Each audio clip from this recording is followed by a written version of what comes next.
British advanced pain clinic, నొప్పిమాయం, surgery దూరం. For appointments 9155515563. మనకు సనాతన ధర్మం అనేది ఇప్పుడు కొత్తగా కనిపెట్టింది, వచ్చింది, సృష్టించింది అయితే ఏమీ కాదు. కానీ ఈ మధ్యకాలంలో ఎక్కువ వింటున్నాము అని అంటే మన సనాతన ధర్మం యొక్క విలువలు తగ్గిపోతున్నాయి కాబట్టి మళ్ళీ పెంచే ప్రాసెస్లో ఎక్కువగా వింటున్నాం అంటారా? ధర్మం ఎప్పుడు కూడా చైతన్యపూర్వకంగానే ఉంటుంది. ధర్మం ఎప్పుడు తగ్గదు. జరగకూడని సంఘటనలను దృష్టిలో పెట్టుకొని స్వామీజీలు కూడా స్వచ్ఛందంగా వచ్చి చెప్తున్నారు.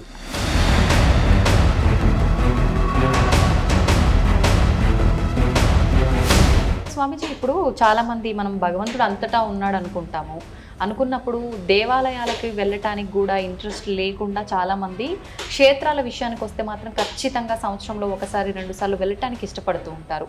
ఎందుకని? ఎక్కడైనా భగవంతుడే కదా, అక్కడికి వెళ్ళాలన్న ఆసక్తి ఎందుకు చూపుతారంటారు? భగవత్ శక్తిని, ప్రాకృతిక అంతర్గతంగా ఉండేటటువంటి ఈశ్వర చైతన్యమును ఒక చేత డిపాజిట్ చేయడానికి, పోగు చేయడానికి, ఒక చేత ఆవాహన చేయడానికి అదొక కేంద్రకమైనప్పటికీ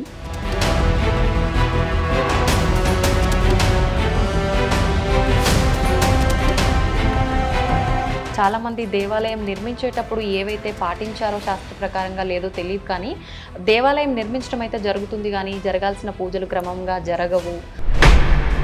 పొద్దున కాసేపు తీసామా, హారతి ఇచ్చామా, వెళ్ళిపోయామా అనే టైప్లో ఉంటుంటాయి. నిజంగా ఇటువంటి గుళ్ళకి వెళ్ళటం వల్ల ఫలితం ఉంటుందంటారా? అక్కడ శక్తులు ఉంటాయంటారా? పూజలు, హోమ ధూమాదులు, ఉత్సవాలు, జాతరలు, తిరణాళ్ళు జరగాలి. కొంతమంది రాజకీయాలు అడ్డం పెట్టుకొని, కులమని, వర్గమని, ప్రాంతమని భేదాలు అడ్డం పెట్టుకొని కూడా చేస్తలేరు.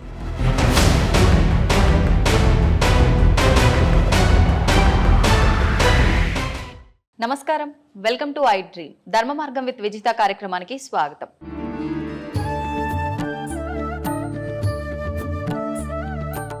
సనాతన ధర్మం, మన ధర్మం చాలా గొప్పది. సనాతన ధర్మం గురించి మనం ఈ మధ్య కాలంలో ఎక్కువగా వింటున్నాం.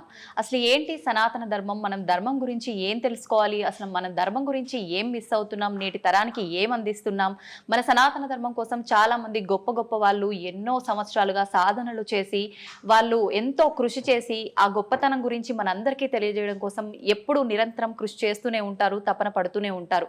అయితే ఇంత ప్రయత్నం చేస్తూ ఇంతమంది మనకు చెబుతున్నా కూడా ప్రస్తుత సమాజంలో సనాతన ధర్మం గురించి మనం కొన్ని నెగిటివ్గా మాటలు వినటం, దాని గురించి మాట్లాడడానికి వచ్చిన వాళ్ళ గురించి కూడా విమర్శలు చేయటం, రకరకాల మాటలు, విమర్శలు వింటూనే ఉన్నాం. ఈ మధ్య కాలంలో కొత్తగా మనం మన ఆలయాలపైన దాడులు జరగటం కూడా చూస్తున్నాం. అసలు ఇదంతా ఎందుకు జరుగుతోంది? ఇలాంటి మరిన్ని విషయాలు ఇప్పుడు స్వామీజీతో మాట్లాడి తెలుసుకుందాం. ప్రస్తుతం నాతో పాటు ఉన్నారు శ్రీ శ్రీ శ్రీ ఆదిత్య పరాశ్రీ గారు. ఇప్పుడు వారితో మాట్లాడేద్దాం. నమస్కారం అండి. నమస్తే అమ్మా. శ్రీమాత్రే నమః. శ్రీ గురుభ్యో నమః. స్వామీజీ, సనాతన ధర్మం, మనకు సనాతన ధర్మం అనేది ఇప్పుడు కొత్తగా కనిపెట్టింది, వచ్చింది, సృష్టించింది అయితే ఏమీ కాదు. కానీ ప్రస్తుత రోజుల్లో ఎక్కువగా వింటున్నాం ఆ మాటని. మనకు ఎప్పటి నుంచో పురాణాల నుంచి మీలాంటి వారు చెప్తూనే ఉన్నారు. చాలామంది గొప్ప గొప్ప ఋషుల ద్వారా కూడా మనకు అది తరతరాలుగా వస్తూనే ఉంది.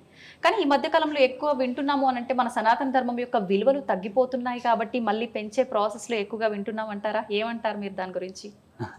తగ్గలేదు. ధర్మం ఎప్పుడు కూడా చైతన్యపూర్వకంగానే ఉంటుంది. ధర్మం ఎప్పుడు తగ్గదు. పెరగడం అనేది కాదు, కానీ ఈ మధ్యలో సమాజంలో జరుగుతున్న కొన్ని జరగకూడని సంఘటనలను దృష్టిలో పెట్టుకొని స్వామీజీలు కూడా స్వచ్ఛందంగా వచ్చి చెప్తున్నారు. ఇది తప్పయ్యా, మీరు ఇలా ఉండండి, మన ధర్మం ఇంత గొప్పది, దాన్ని కాపాడండి, భావి తరాలకు ఇవ్వండి అని చెప్పడం ద్వారా అన్నిటికన్నా గొప్ప అంశం ఇక్కడ చెప్పుకోవాల్సిన విషయం, మీ ప్రశ్నకు తగు సూటిగా సమాధానం, సోషల్ మీడియా చాలా గ్రేట్ ఇప్పుడు. అవునండి. అప్పట్లో ఒక ప్రదేశంలో ప్రవచనాలు ఏర్పాటు చేసి 100 మందికి ధర్మం చెప్పేవాళ్ళం, జ్ఞానం చెప్పేవాళ్ళం. ఇప్పుడు ఇలా మాట్లాడడం ద్వారా కొన్ని లక్షల మందికి అంశం వెళ్తుంది, సబ్జెక్టు. ఇలా ప్రతి స్వామీజీ ముందుకు వచ్చి ధర్మ ప్రచారం చేయడం వలన అందరికి అది చెవిలో తాండవిస్తుంది. ఇప్పుడు ధర్మం ధర్మం ధర్మం ధర్మం అని. భావి తరాలకు అనుకోండి, ప్రపంచానికి, ప్రకృతికి, అందరికీ కూడా సనాతన ధర్మం చాలా అవసరం. ఇప్పుడు ఇది కార్తీక మాసం. అవునండి. కార్తీక మాసంలో కార్తీక దీపాలు పెట్టే కాన్సెప్ట్ ఉంది. ఇందులో ఎంత సైన్స్ ఉందంటే అసలు వాస్తవంగా అద్భుతం. వాతావరణ ప్రతికూల పరిస్థితిని క్రమబద్ధీకరించడానికి కార్తీక మాస ప్రవేశితంలో దీపాలు పెట్టే కాన్సెప్ట్ ఇచ్చారు మన వాళ్ళు. ప్రపంచ దేశాలంతా కూడా ఇప్పుడు గ్లోబల్ వార్మింగ్ పెరిగిపోతుందని, నేచర్ని ఎట్లా కూల్ చేయాలనే పనిలో పడ్డారు వాళ్ళు. ప్రకృతిక కాలుష్యాన్ని ఎట్లా నియంత్రించాలనే పనిలో పడ్డారు వాళ్ళు. ఉన్న పనులు పక్కకెట్టుకొని ఈ పనిలో పడ్డారు. ఇప్పుడు కొన్ని దేశాల్లో స్టార్ట్ అయింది, 1.5 year అవుతుంది స్టార్ట్ అయ్యి. మన దేశంలో ఆధ్యాత్మికతతో ముడికడుతూనే ప్రకృతిని క్రమబద్ధీకరిస్తూ మానవాళికి లాభాలు ప్రసాదించే కాన్సెప్ట్ మన వాళ్ళు అప్పటి నుంచే పెట్టారు. అన్ని రకాలుగా బ్యాలెన్స్ అనేది జరుగుతుంది. న్యాచురల్ సీడ్స్ నుంచి తీసిన ఆయిల్ని జ్యోతి వెలిగిస్తే తద్వారా కాంతి, ఆ కాంతి నుంచి కూడా ఒక అద్భుతమైనటువంటి లేజర్ థెరపీ అనేది నేచర్లో ఇన్పుట్ అవుతుంది. ఆ ధూమం నుంచి కూడా ధూమం గాలిలో కలవడం ద్వారా కూడా ప్రకృతి చల్లబడుతుంది. అన్ని జీవరాశులకు ఏ జీవరాశికి ఎంత మోతాదులు అందాలో అంత మోతాదులో ప్రాణవాయువు అందుతుంది. అవి పీల్చుకునే పద్ధతిని అనుసరించి కొన్ని ఆక్సిజన్ పీల్చుకునే ఉంటాయి, కొన్ని కార్బన్ డైఆక్సైడ్ పీల్చుకునేవి ఉంటాయి. ఏ జీవరాశి చైతన్యాన్ని బట్టి అవి గాలిని పీల్చుకుంటూ ఉంటాయి. అన్నిటికీ అందే పద్ధతిని ఒకే దాని ద్వారా అన్నిటికీ రిజల్ట్ ఇచ్చారు మన వాళ్ళు. అందుకే సనాతన ధర్మం చాలా గొప్పది.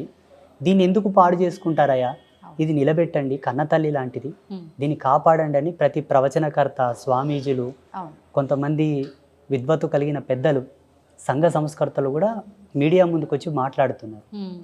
అది చూసిన వాళ్ళందరూ ఈ మధ్యలో ఎందుకబ్బా ఎక్కువ సనాతన ధర్మం అంటే మొదటి నుంచి కూడా ఉండింది. ఇప్పుడు మీలాంటి వాళ్ళ యొక్క పుణ్యం అని చెప్పొచ్చు. ఇప్పుడు అయితే స్వామీజీ, ఇప్పుడు ఒక విషయానికి వస్తే చాలామంది మన హిందూ ధర్మం గురించి, ఆలయాల గురించి, భగవంతుడి గురించి చాలా హేళన చేసి మాట్లాడుతూ ఉంటారు.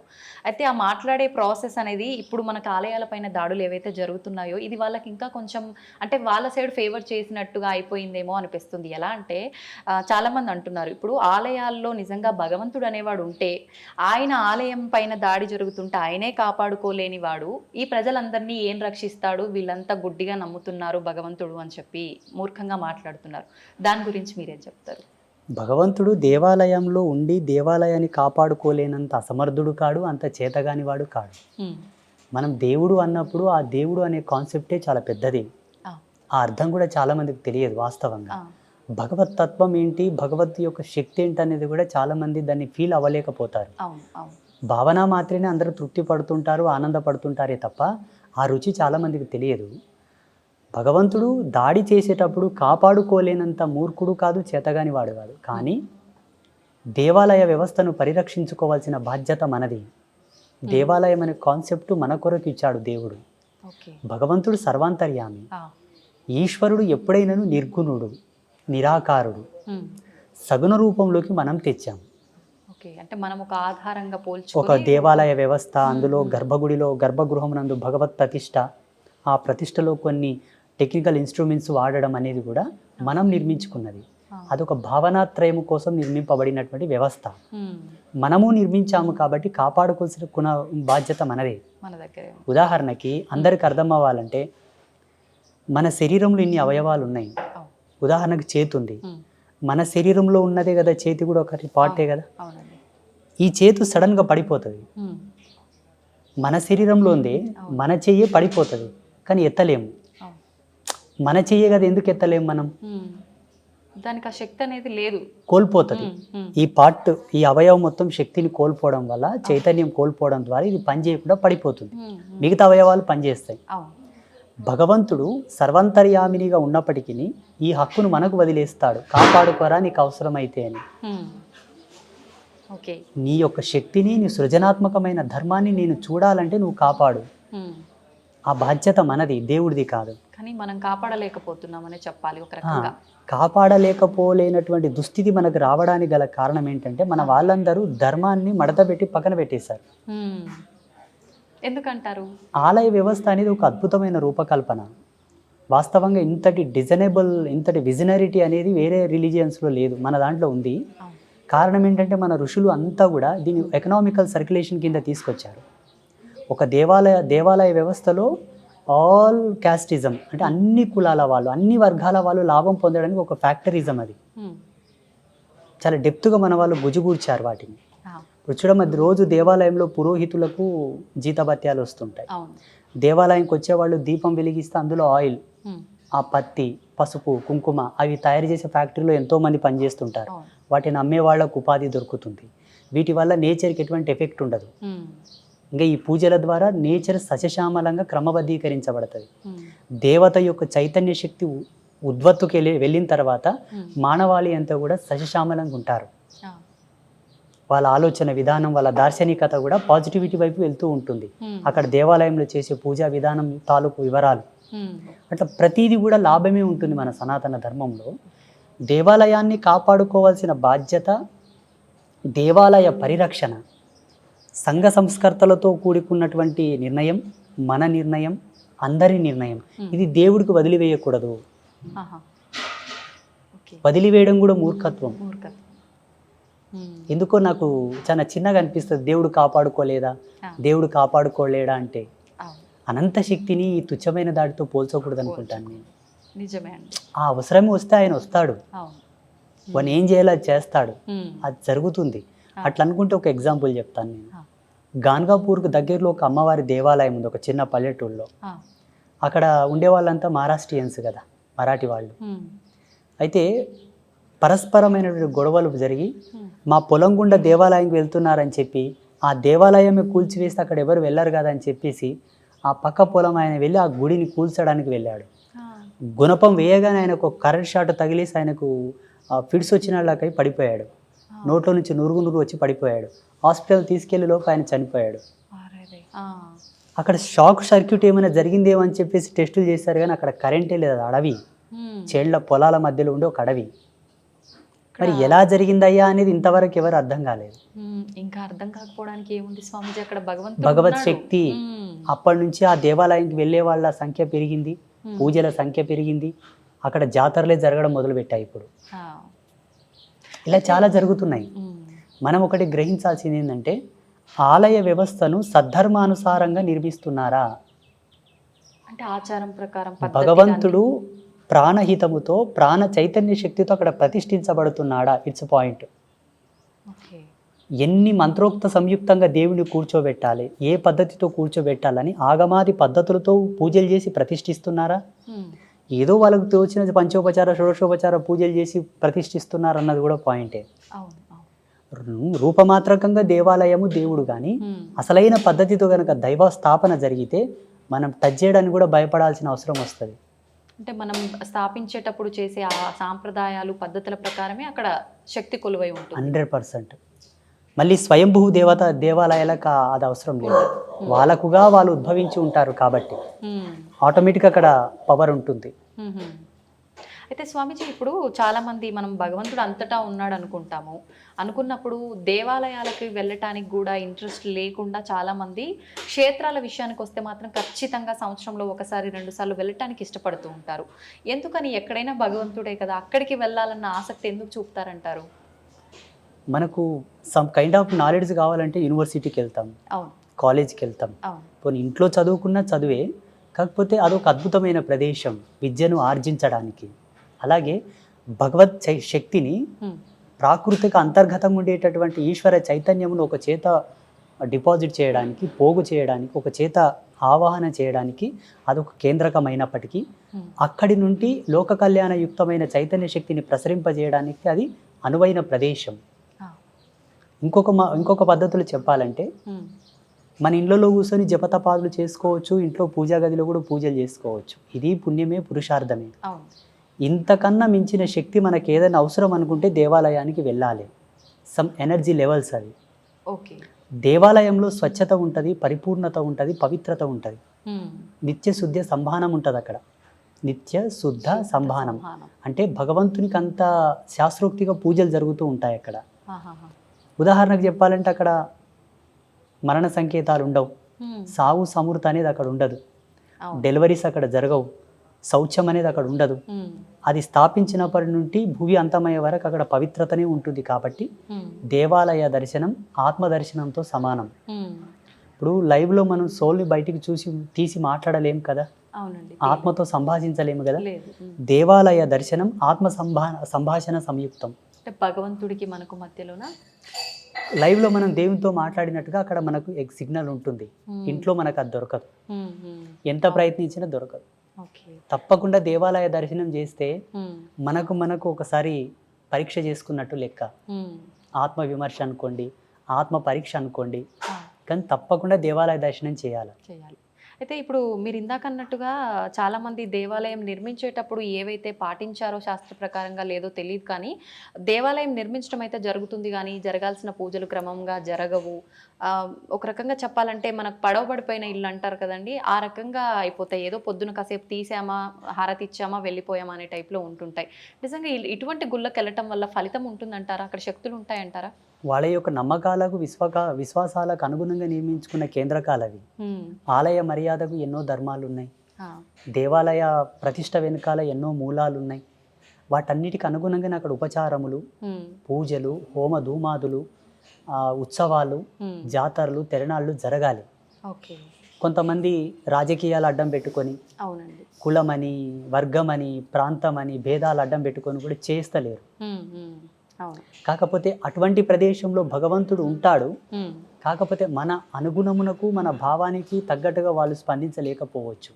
కారణం ఎప్పటికప్పుడు అక్కడ తగిన ఉపచారములు జరగటం లేదు కాబట్టి. అందుకే ప్రసిద్ధ పుణ్యక్షేత్రాల్లో నియమావళిని క్షణకాలం అంతయు కూడా వాళ్ళు విస్మరించకుండా ఉపచారములు చేస్తూ ఉంటారు. నియమం క్షణం కూడా వాళ్ళు తప్పనివ్వరు. భగవంతునికి నివేదన, ఉత్సవాలు సమయం ప్రకారం చాలా అద్భుతంగా చేస్తుంటారు. తిరుమల తిరుపతి దేవస్థానం ఉంది, ప్రసిద్ధ దేవాలయం, శ్రీశైలం ఉంది. అక్కడ ఏమైనా జరగనివ్వండి, భగవత్ కైంకర్యమునకు మాత్రం వాళ్ళు అపవిత్రం కానివ్వరు. శాస్త్రోక్తిగా ఆగమాది పద్ధతులను అనుసరించి చేస్తారు. అక్కడ మనకు కావాలనుకున్నటువంటి పవర్, నువ్వేమైనా చేయాలనుకుంటే అక్కడ మీకు ఎనర్జీ కనిపిస్తుంది. ఎంతోమంది రీసెర్చ్ చేశారు ఆ కాలంలో. స్టెథోస్కోప్ చెవిలో పెట్టుకొని ఆ శివలింగం మీద స్టెథోస్కోప్ పెట్టి చూశారు. హార్ట్ బీట్ లెవెల్స్ లాగానే వాళ్ళకు ధ్వని వినిపించింది శ్రీశైలంలో. ఇక్కడ మనకు మంత్రాలయ క్షేత్రం ఉంటుంది, రాఘవేంద్ర స్వామి బృందావనం. ఆ బృందావనంని కూడా టెస్ట్ చేశారు. బ్రహ్మంగారి యొక్క సమాధిని కూడా టెస్ట్ చేశారు. కంచి కామాక్షి దేవత, పరదేవత అమ్మవారి పాదాల దగ్గర రీసెర్చ్ చేశారు. ఎన్నో అద్భుతాలు ఉన్నాయి. అంటే సజీవ సాక్ష్యమైనటువంటి ధర్మాలు మనకు ఉన్నప్పటికీ కూడా మన వాళ్ళు ఎందుకు ఇట్లా తయారవుతున్నారని ఒక్కొక్కసారి మాకే సందేహం వస్తుంది. ఎన్నో అద్భుతాలు ఉన్నాయి మన దాంట్లో. అవునండి. ఎందుకంటారు భగవంతుడు మరిపిస్తున్నాడు అంటారా ఇవన్నీ? మరి ఇవన్నీ చూసిన తర్వాత కూడా ఇప్పుడు ఒక శక్తి ఏదన్నా జరిగిందని తెలియగానే అమ్మో భగవంతుడు ఉన్నాడు అని చెప్పి కొన్ని రోజులంతా హడావిడి చేస్తుంటారు. తర్వాత అన్నీ మర్చిపోయి నార్మల్గా ఏమీ లేదు, అంత ఒక మూఢనమ్మకం అని మళ్ళీ వాళ్ళే పక్కన పెట్టేస్తుంటారు. ఎందుకంటారు?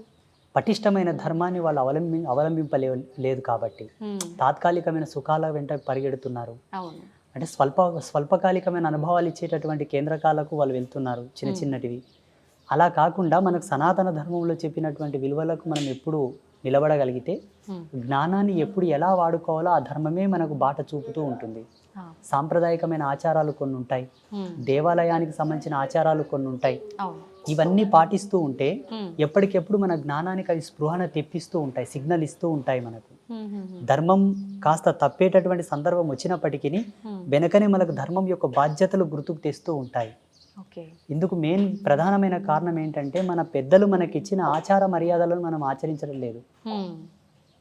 అయితే ఇప్పుడు మన సనాతన ధర్మాన్ని మనం కాపాడుకోవాలంటే దాని గురించి ముందుగా మనం తెలుసుకోవాలి, దాన్ని ఆచరిస్తూ ఉండాలి. ఇవన్నీ ఆచరించాలి అని అంటే మనం సాంసారిక జీవితంలో ఉన్నప్పుడు ఇవన్నీ సాధ్యపడతాయి అంటారా?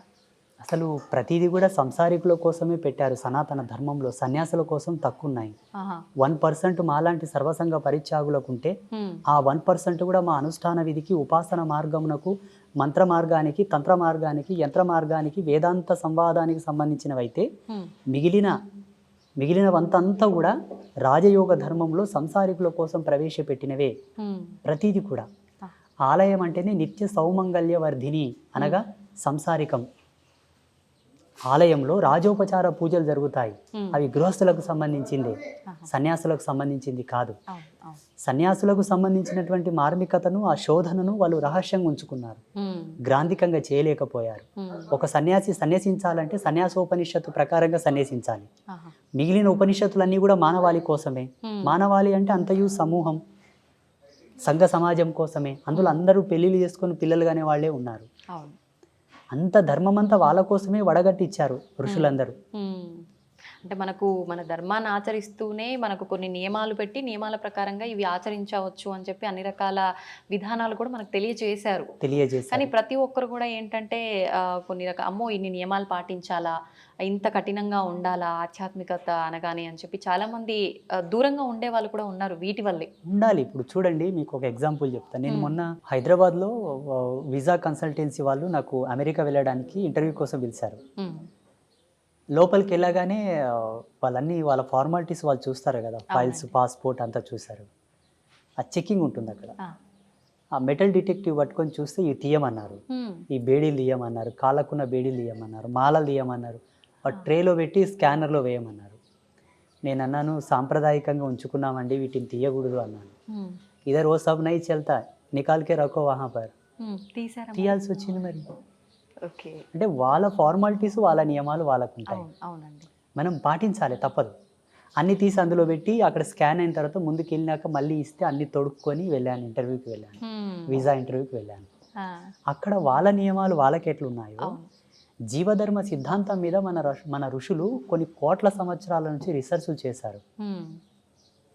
ఒక వ్యక్తి ఒక సమస్య చేత పీడితుడు అవుతున్నాడంటే ఎందుకు పీడితుడు అవుతున్నాడు ఈయన, ఎందుకు వ్యాధిగ్రస్తుడు అవుతున్నాడు, ఎందుకు సంసారికంగా ఈ మెంటల్ స్ట్రెస్కు గురి అవుతున్నాడని చాలా లోతుగా ఆలోచన చేసి వాటికి అనుగుణమైనటువంటి సాంప్రదాయకమైన ఆచారాలను నిలబెట్టారు. దీన్ని పాటించండి, ఇది రాదు, దీన్ని పాటించండి, ఇది రాదు. మీరు స్వస్థత పొందుతే కాక మీ నుంచి వచ్చే సంతానం స్వస్థత పొందుతుంది, భావితరాలు చల్లగా ఉంటారు అని ఒక ఆచారాన్ని ప్రవేశపెట్టారు మన వాళ్ళు. మన మంచి కోసమే. వాళ్ళు తెలివి లేని వాళ్ళు కాదు, పని పాట లేని వాళ్ళు కూడా కాదు. మళ్ళీ సమాజ హితం కొరకు, సమాజ శ్రేష్టత్వం కొరకే వీటన్నిటిని దర్శించి తీసిచ్చి మనకిచ్చారు. ఇప్పుడు మనకు అవి కన్ఫ్యూజన్ అయిపోయినాయి. అవునండి. మనకు అంటే ఇప్పుడు రకరకాల స్వామీజీలు వస్తున్నారు. ఎవరు నిజమో ఎవరు అబద్ధమో తేల్చుకోలేని పరిస్థితుల్లో ఉన్నాము. ఒకరెవరైనా వచ్చి ఏదైనా చెప్పారు, అరే బాగుంది, నిజంగా నమ్మేటట్టుగా ఉంది, నిజం చెప్తున్నారని నమ్మి ఆచరిద్దాం అనుకునే లోపు ఇంకెవరో వచ్చి ఇంకో రకంగా చెప్తారు. అసలు ఇదంతా ఎందుకు, వదిలేసి మనకు తోచినట్టు మనం ఉందామనే పోకడ ఎక్కువైపోయింది స్వామీజీ. ఎగ్జాక్ట్లీ మీరు చెప్పింది సత్యం, అక్షర సత్యం. దీంతో మేము ఏకీభవిస్తున్నాము. ఇక్కడ ప్రతి ఒక్కరూ గమనించవలసింది ప్రేక్షకులు ఏంటి అంటే, వారిలో సాంప్రదాయికత ఉండాలి. సాంప్రదాయ అనుసంధానంగా వాళ్ళ డ్రెస్ కోడ్ ఉందా లేదా, ఫస్ట్ పాయింట్.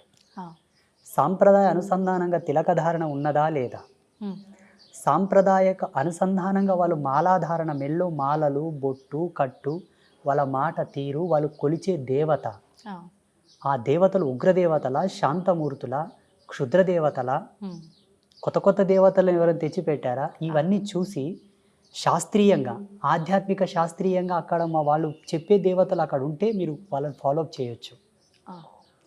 వాళ్ళ యొక్క వేషధారణ అనుకోండి, కట్టుబొట్టు, ఆచార మర్యాదలు అనుకోండి, శాస్త్రంలో లిఖించినవై ఆ ముందు తరాల్లో ఎవరైనా గురువులు చెప్పి ఉన్నవైతే మీరు వాళ్ళని విశ్వసించవచ్చు. విభిన్నమైనటువంటి భావాలతో కొత్త కొత్తగా కొన్ని ఏర్పాటు చేసే వాళ్ళు వస్తుంటారు కదా, దయచేసి వాళ్ళని నమ్మొద్దు, వాళ్ళని నమ్మొద్దు. మీరు పుణ్యము పొందరు, పురుషార్థము పొందరు, టైం వేస్ట్ అవుతుంది తప్పిస్తే ఆధ్యాత్మికంగా మీరు ఏ రిజల్ట్ సాధించలేదు, సాధించరు. ఇవి ప్రధానమైనటువంటి గుర్తులు. నేను ప్రతి ఒక్కరికి అదే చెప్తుంటాను. స్పిరిచువల్గా మీరు గ్రోత్ అవ్వాలి, డెవలప్ అవ్వాలనుకుంటే మన ఋషులు ఇచ్చినటువంటి పరంపరను మీరు ఫాలోఅప్ చేయండి. ఇప్పటి వరకు స్వామీజీలు, యోగులు ఇలాంటి వాళ్ళే అబద్ధంగా మన ముందుకు వస్తున్నారు అనుకునే స్థితి నుంచి అఘోరీలు కూడా వీళ్ళు నిజమా కాదా అనే స్థితికి కూడా వచ్చేసామండి. ఇప్పుడు గత కొద్ది రోజులుగా, కొన్ని నెలలుగా ఒక లేడీ అఘోరీ మనందరి ముందు కూడా అఘోరీని అని చెప్పి తిరగటం అయితే చూసాం. ఇప్పటి వరకు జనాలందరిలో అఘోరీ అనంటే వాళ్ళు ఎక్కువగా జనాల మధ్యలోకి రారు. ఏదైనా అవసరం కొద్ది కుంభమేళాలు అలాంటి వాటికి సంబంధించిన వాటికి మాత్రమే వస్తారు. వాళ్ళు మళ్ళీ ఎలా వచ్చారు, ఎలా వెళ్ళారో కూడా తెలియదు, అదృశ్యమైపోతారు, మనకు కనిపించరు, ఇలా వింటుంటాం. అది ఎంతవరకు వాస్తవమో తెలియదు. కానీ తను వచ్చిన తర్వాత అన్ని మీడియా ఛానళ్ళకి వీడియోస్ ఇవ్వటము, మరి తను ఇష్టంగా ఇచ్చిందా, మీడియా బలవంతం చేస్తే ఇచ్చిందా, ఇదంతా భగవంతుడికే తెలియాలి. కానీ రకరకాలుగా హడావిడి అయితే జరిగిపోయిందండి. నిజంగా మీ ఉద్దేశం ప్రకారంగా ఒక అఘోరీ అంటే ఎలా ఉండాలి, తను నిజంగా కరెక్టే అంటారా? వారి అభిమతం ప్రకారంగా వారు కరెక్ట్ అనుకోవచ్చు. ఎవరి యొక్క సాంప్రదాయ స్వేచ్ఛను, ఎవరి అభిమతాన్ని కాదనే హక్కు ఎవరికి లేదు. ప్రతి ఒక్కరి క్రియా స్వేచ్ఛ ఉన్నది, భావ స్వేచ్ఛ ఉన్నది, వ్యవహార స్వేచ్ఛ ఉన్నది. రాజ్యాంగం మనకిచ్చిన హక్కు. ఎవరికి ఇష్టమైన పద్ధతులు వాళ్ళు ఉండవచ్చును.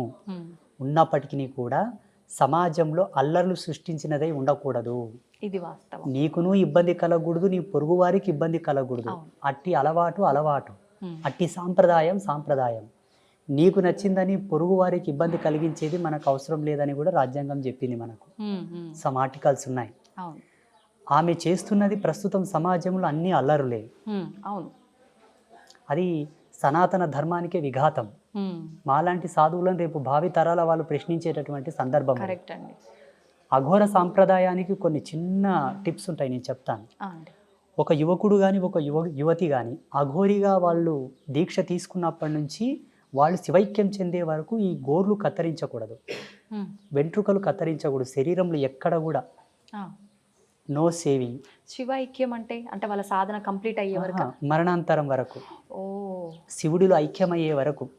వాళ్ళు ఎక్కువ రుద్రాంశ సంభూతులుగా విరాజిల్లుతూ ఉంటారు కాబట్టి ఆ కాలరుద్రుల్లో వాళ్ళు కలిసిపోయేంత వరకు గోర్లు తీయరు, గోర్లు కట్ చేయకూడదు, షేవింగ్ లాంటివి చేసుకోకూడదు, జటాజూటం వదిలిపెట్టాలి, అసలు స్నానం చేయకూడదు, మేలు నీళ్లతో శరీరాన్ని తడపరు ఒక్క కుంభమేళ సమయమునందు తప్ప.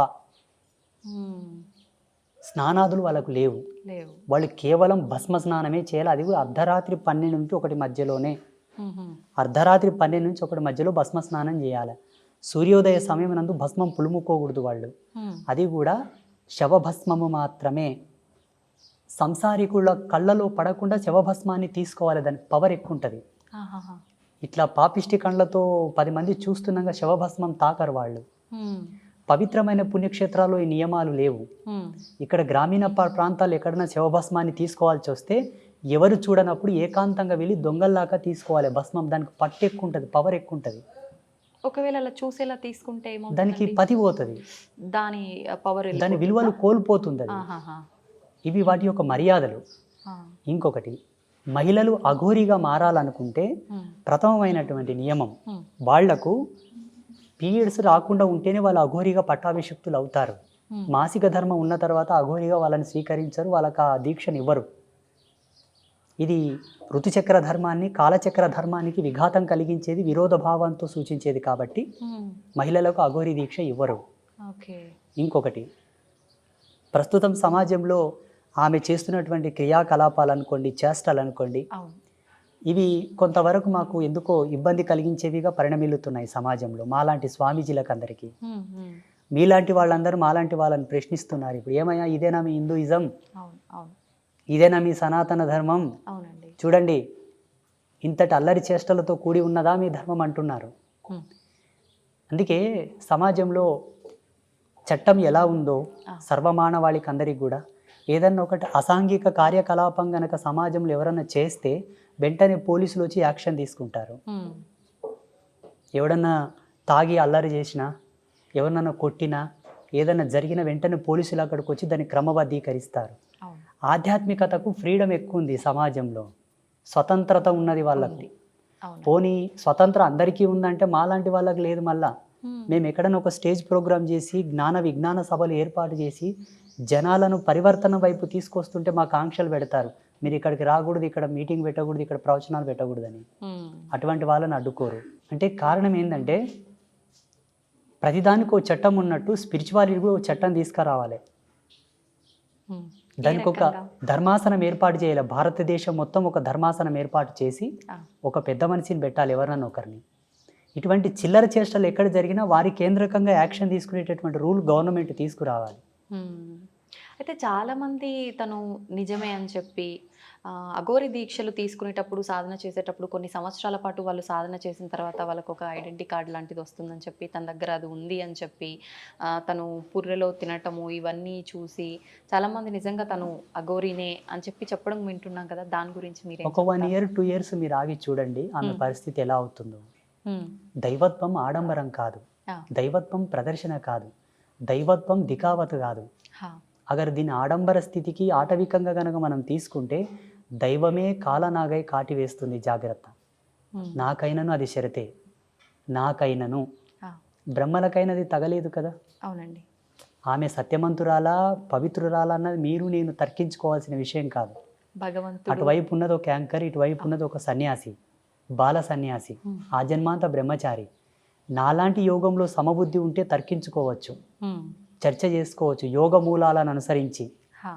అఘోర పరంపర ఎక్కడి నుంచి వచ్చింది, ఇప్పటి వరకు నియమాలు ఏంటనేది సమబుద్ధిగా చర్చ చేసుకోవచ్చు. మీకు తెలియదు, ఆ మూలాలు మీకు అనుభవంలోకి లేవు. అయితే నేనేమంటున్నానంటే సత్యమైన అఘోరీలు సావు సమృత ఉన్న పొలిమేరకు రారు, వాళ్ళు ఆ పొలిమేరలో అడుగు పెట్టడానికి ఇష్టపడరు.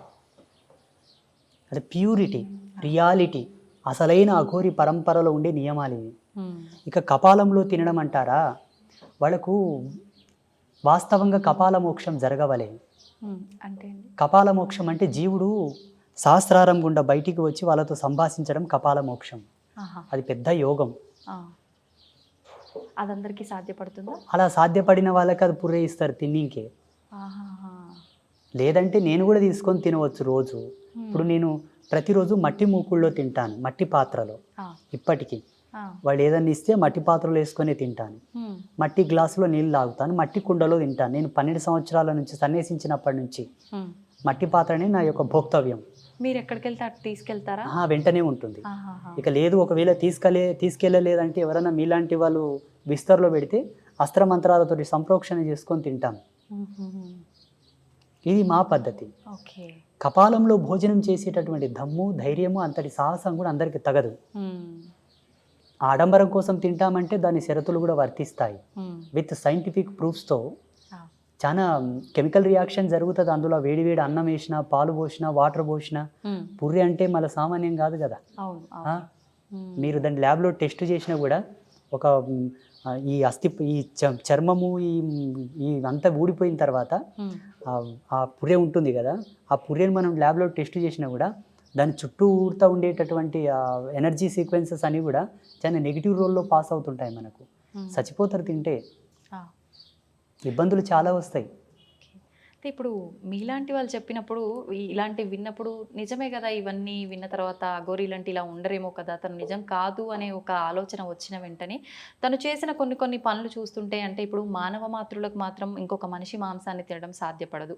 అది ఎంతో ఆమె రెగ్యులర్ మాంసం తింటుందా, లేకపోతే ఎప్పుడన్నా కెమెరా ముందు గింత తినిందా? మీరు ఒక పని చేయాలి. నేను ఒక విషయం చెప్తానండి. మన ఐ డ్రీమ్ మీడియా ద్వారా ఇక్కడ అఘోరి టాపిక్ వచ్చింది కాబట్టి ఆమెతో ఒప్పించి 24 గంటలు ఒక లైవ్ కెమెరాని ఆమె ఒక కెమెరామెన్ ఆమె ఏడ ఉంటుంది, ఏం చేస్తుంది అబ్జర్వ్ చేయమని చెప్పండి. మలమూత్ర విసర్జన అనేది అఘోరీలకు ఒక పెద్ద సాహసం. మీకు తెలియదు అంటే, అందుకే నేను చెప్పాను ఈ సంభాషణ మీకు తగదు. ఇప్పుడు చూడండి, నేను ఏకవస్త్రధారినై, కుట్టని బట్ట, ఏకవస్త్రధారణతో ఉండి, జటాజూటముతో ఉండి, ఒక సాంప్రదాయకంగా ఉండే ఈ జీవన విధానాన్ని, ఈ జీవన సరళిని, ఈ నైపుణ్యశీలతను క్రోడీకరించి విశదీకరించాలంటే అది విద్వత్తు శిఖామణులకే సాధ్యం. మీకు అర్థం కాదు. ఇప్పుడు మీరు చీర కట్టుకున్నట్టు నేను చీర కట్టుకున్నట్టే ఉన్నాము, అలాగే కొడుతుంది చూసేవాళ్ళకు. బట్ ఇది సాంప్రదాయంలో ఒక భాగం. మీరు సువాసిని సాంప్రదాయంలో మీది ఒక భాగం. ఆమె గురించి టాపిక్ మనం ఎంత మాట్లాడుకున్నా ఎటు సాగనిది అవుతుంది. ఇది అది అటు సావదు, ఇటు బ్రతకదు. అంతే. మా బోటి వాళ్ళకు తెలుసు ఆమెని వాస్తవమా అవాస్తవం అన్నది.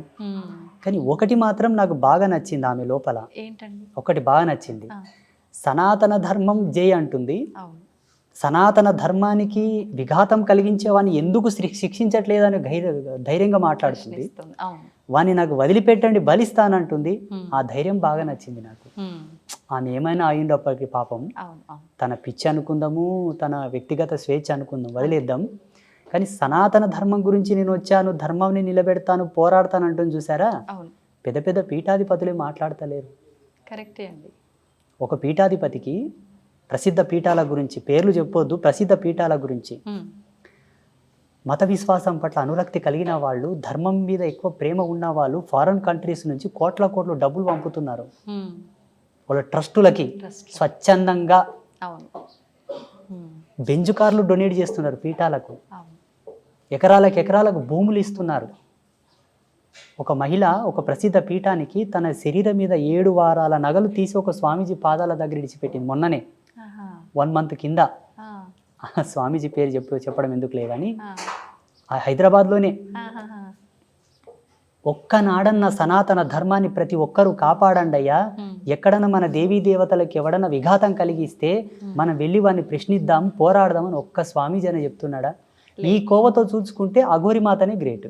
అవును, ప్రతి ఒక్కరు కూడా అంటే ఏదైనా జరిగినప్పుడు మాట్లాడాలి అనేవారే తప్ప మా వరకు వస్తే చూసుకుందాంలే, ఇప్పుడు ఎందుకు మేము వెళ్ళి దూరటము అనే ఆలోచనలోనే ఉంటారు. అది తగదు. ఇదే సమాజ పతనానికి ఇదే కారణం. చూసుకుందాములే అన్నదే పతనానికి దారి తీస్తుంది. మా పెద్దలు ఒక మాట అనేవాళ్ళు పల్లెటూళ్ళలో, రేపు అన్నదానికి రూపం లేదురా, ఎప్పుడు అన్నది అప్పుడు చేయరా అంటుండ్రి. ఈ స్వామీజీలందరూ అట్లా కూర్చున్నందుకు కదా ఇప్పుడు సికింద్రాబాద్లో ముత్యాలమ్మ తల్లిని ధ్వంసం చేసింది. మళ్ళీ దాని తర్వాత ఇంకా 2-3 జరిగాయి. ఇప్పుడు ఈ విషయాలన్నిటిని క్రోడీకరించుకున్న అఘోరి మాత చాలా గ్రేట్. ఆమె డైరెక్ట్ పోలీసుల ముందే అంటుంది, మీరు నన్ను ఎదిరించడం కాదయ్యా, వాని వట్కరండి ఫస్ట్ అంటుంది. జై సనాతన ధర్మ అంటుంది. అది చాలు కదా. అంతే. నా అభిమతం ప్రకారంగా ఈ విషయంలో షీ ఈజ్ గ్రేట్, ఒప్పుకోవచ్చు. షీ ఈజ్ గ్రేట్ అండ్ మేము అభినందిస్తాం దాంట్లో. కాకపోతే కొన్ని చేష్టలు ఎలా ఉన్నాయంటే ఇతర మతాల వాళ్ళు మనల్ని హేళన చేసే విధంగా ఉన్నాయి. మనం సమాజంలో తిరుగుతున్నామంటే సమాజ ధర్మాన్ని కూడా కట్టుబడి మనం ఉండాలి.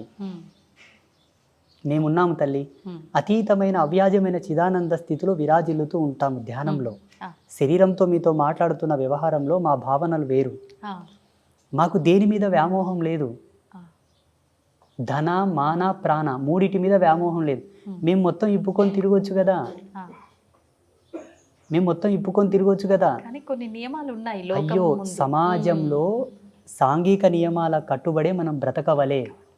అది ధర్మం, ధర్మమే అది. తర్వాత మన వ్యక్తిగతమైనవి. దీనికి కట్టుబడే ఎందరో యోగులు అతీతమైనటువంటి భావజాలంతో ఉన్నప్పటికీ సమాజంలోకి వస్తే కొన్ని పద్ధతులతో నియమాలతో భద్రతాభావంతోనే వస్తారు. మళ్ళీ వాళ్ళ ఆశ్రమాలకు వాళ్ళు వెళ్ళిపోతారు.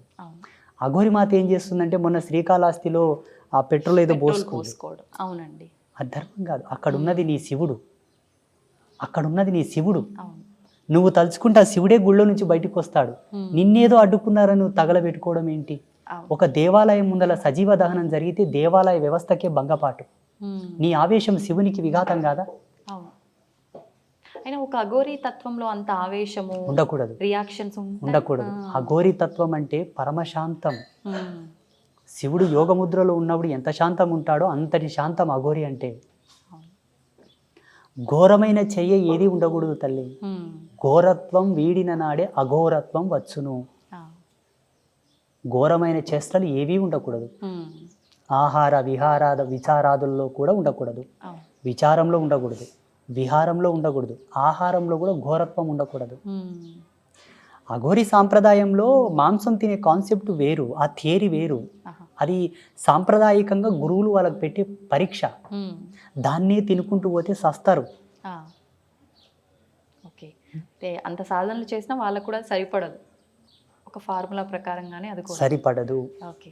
అయితే స్వామీజీ, మన హిందూ ధర్మం విషయానికి వస్తే భగవంతుడు ఒక్కటే అంటాము, కానీ కొన్ని కోట్ల దేవతల రూపాలలో భగవంతుల్ని ఆరాధిస్తూ ఉంటాము. అయితే మనకు బ్రహ్మ విష్ణు మహేశ్వరులను సృష్టించింది కూడా ఆదిపరాశక్తి అమ్మవారే శక్తి అని అంటుంటారు కదా. మరి ఇంతమందిని ఆరాధించి పూజించే బదులు ఆ శక్తిని ఒక్కదాన్ని పట్టుకొని అమ్మ నువ్వే అని వేడుకుంటే సరిపోదంటారా? ఇక్కడ మత భేదం ఉంది, సాంప్రదాయ భేదం ఉన్నది. ఇందులో కొంత పురుష ఆధిపత్యం ఆధిక్యం కూడా ఉన్నది. పురుషుడి యొక్క ఆధిపత్యం చేతనే అమ్మవారి యొక్క పూజలకు వన్నె తగ్గింది.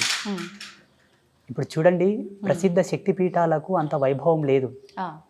శక్తిపీఠాల్లో 18 శక్తిపీఠాలను కనుక మీరు సందర్శిస్తే దేవాలయాలు చిన్నగా ఉంటాయి. పేరుకు శక్తిపీఠాలు, అవి ఎప్పుడో రాజులు కట్టింటారు ఆ గుడిని, అది అలాగే ఉంటుంది. మిగతా దేవతల యొక్క దేవాలయాలు, విష్ణు దేవాలయాలు, శివ దేవాలయాలేమో పెద్దగా ఆకాశం అంత శిఖరములు పెట్టి బంగారు తొడుగులు పెట్టింటారు. కానీ అమ్మవారి దేవాలయాలను మాత్రం ఎవరు పట్టించుకోరు. దీంట్లో కొంత ఎక్కడనో దాల్ में कुछ काला है, दाल में कुछ काला है, पर कौन पकड़ेगा कब इसको बाहर निकलेगा वो भगवान जाने. కానీ ఏదో సంథింగ్ ఉంది ఇందులో. నేను కొన్నిసార్లు చాలా శోధించాను. నేను మొన్న గఢకాళిక మందిరం వెళ్ళాను, ఉజ్జయిని మహాకాళి. అక్కడ ఉండేటటువంటి మహాకాళేశ్వర దేవాలయాన్ని శక్తిపీఠాన్ని చూస్తే చాలా ఫరక్ ఉంది, డిఫరెంట్ చాలా ఉంది. అమ్మవారి దేవాలయం చిన్నగా ఉన్నది, అక్కడ పూజలు సరిగ్గా లేవు, వెలవెలబోతుంది. స్వామివారి దేవాలయంలోనేమో 2 రోజుల క్యూ లైన్ ఉంది. ఎందుకంటారు ఇలా? కొందరు కావాలని ప్రవచనకర్తల మహిమ, ఇంకోటి సాంప్రదాయికమైన భేదాలు, శివుని భక్తులు శివుని హైలైట్ చేయడం, విష్ణు భక్తులు విష్ణువుని హైలైట్ చేయడం. అసలు ఆది అనంతము జగదంబనే. మీరు లలితాదేవి యొక్క చిత్రపటమును గనక చూస్తే లలితాదేవి యొక్క చిత్రపటంలో లలితాదేవి శివుని మీద కూర్చొని ఉంటుంది. జగత్పాలకుడు, జగత్పిత, జగత్కర్త, జగద్భర్త శివుడైనప్పటికీ ఆ శివుని పైన కూడా ఒకరున్నారు, ఆమెనే లలిత. అలాగే కాళీ యొక్క కాల కింద కూడా శివుడు ఉంటాడు, కాళికాదేవి కింద కూడా శివుడు ఉంటాడు. ఈ కాలాధర్మ సిద్ధాంతానికి అధిపతి మహాకాలుడైతే ఆ కాలుడి మీద కూడా ఒక దేవత ఉంటుంది, అధిష్టాన దేవత, ఆమెయే కాళి. అందుకే కాళీదేవి కాల కింద శివుణ్ణి చూపించాడు ఋషి. నిలబడితే మహాకాళి, కూర్చుంటే లలిత, ఇద్దరు సేమ్. ఆ లలితాదేవి యొక్క చిత్రపటంలో ఉండే దేవతలే దేవతలు, మిగతా వాళ్ళందరూ వాళ్ళ యొక్క అంశాలు. అందులో 9 మంది ఉంటారు, వాళ్ళే నవబ్రహ్మలు, వాళ్ళే ప్రధానమైన దేవతలు. కొన్ని కోటాను కోట్ల అనంత కోట్ల యుగములను ఎంతవరకు దేవజ్ఞానం వెళ్తుందో, మనుష్య జ్ఞానం ఋషి జ్ఞానం కాదు, దేవత ప్రాజాపత్య జ్ఞానం ఎంత దూరం వెళ్తుందో అంత దూరం నుంచి మనం చూసుకున్నా ఆది అంతము ఈ 9 మందే నవబ్రహ్మలు. ఈ 9 మందికి అధిపతియే లలిత. ఆమె కన్నా ఆది అంతం లేదు, ఇది శివుడే ఒప్పుకున్నాడు. మనం ఎంత? ఇప్పుడు మనం లలిత అమ్మవారిని ఒక్కరిని ఆరాధిస్తే సరిపోతుంది? మీరు లలితాదేవి పటం పెట్టుకుంటే అందులో సర్వదేవతలు వస్తారు. బ్రహ్మ, రుద్ర, శంకర, మధుసూదన, లక్ష్మి, సరస్వతి, గణపతి, కుమారస్వామి, జగదంబ, లలితా పరమేశ్వరి, సదాశివుడు, సమస్త దేవతలందరూ వచ్చినారు. ఇక్కడ మనం జ్ఞానాత్మకంగా ఏం ఆలోచించాలి అంటే, భగవంతుడు నిర్గుణుడు ఏకస్వరూపం అన్నది ఎంత సత్యమో, భగవంతుడు సగుణుడు అన్నది కూడా అంతే సత్యము. నిరాకారుడు అన్నది ఎంత సత్యమో, సాకారుడు అన్నది అంతే సత్యము. భగవంతుడు ఒకడన్నది ఎంత సత్యమో, అనేకులు అన్నది కూడా అంతే సత్యము. ఇందులో ఏమాత్రం భేదం లేదు. ఇది యోగ, ఉపాధి యోగ, ఉపయోగములకు సంబంధించిన జ్ఞాన సంచిక. మానవులకు అర్థం కాదు. జ్ఞానులైన వాళ్ళు ప్రవేశపెట్టింది పూజించుకొని ముక్తిని పొందుటయే మీ యొక్క ధర్మం. తర్కం అవసరం లేదు. స్వామీజీ, ఇప్పుడు భగవంతుణ్ణి పూజించటానికి కూడా మనం కొన్ని మార్గాలు ఉన్నాయంటారు. ఆయన గురించి వినటం కానీ, మాట్లాడడం కానీ, లేదు అంటే మనం ఇంకొకరికి ఆయన గురించి చెప్పడం కానీ, కూర్చొని ఆరాధించడం కానీ. అయితే మనం ఎన్ని చేసినా భగవంతుణ్ణి ఆరాధించాలి అనే ఆలోచన వచ్చి ఆయనకు అంత ప్రత్యేక స్థానం ఇస్తున్నప్పుడు, మనతో పాటు ఉన్న మనుషుల్లో కూడా భగవంతుడు ఉన్నాడు ప్రతి ఒక్కరిలో అని చెప్పి అంటూ ఉంటాం. మనుషుల విషయానికి వస్తే నానా హింసలు పెడుతుంటారు వాళ్ళని, మాటల వల్ల కానీ, చేష్టల వల్ల కానీ. ఇలాంటి పనులన్నీ చేసుకుంటూ భగవంతుని మనం ఏ రకంగా ఆరాధించినా కూడా అసలు భగవంతుడికి నచ్చుతుందంటారా? అది నచ్చదు. భగవంతుడు ఆరంభంలోనే చెప్పాడు మనకు, వ్యక్తి పూజయే వ్యవస్థకు మూలం. మానవుల యొక్క సేవనే మాధవుడు మెచ్చుతాడు, నరుని యొక్క పూజనీయతనే నారాయణుడు మెచ్చుతాడు. ఇది ఆరంభంలోనే ఉన్నది. కానీ అక్కడ మనం గౌరవించదగినటువంటి మానవాళి కూడా అంత శ్రేష్టత్వంతో ఉండవలే. హింసవర్జితులు, సదాచార సంపన్నులు, శీలవంతులు, పాతివ్రత ధర్మాన్ని అవలంబింపజేసేటటువంటి మనుష్యందే దైవత్వాన్ని చూడబడుతుంది, ఆరాధించబడుతుంది, వారికి సేవలు చేయబడుతుంది. అంతేగాని రావణ బ్రహ్మ కూడా ఒక మనిషి అనుకుందాము, దేవుడు అనుకుందాం, అసుడు అనుకుందాం, రాముడు గౌరవించవచ్చు కదా.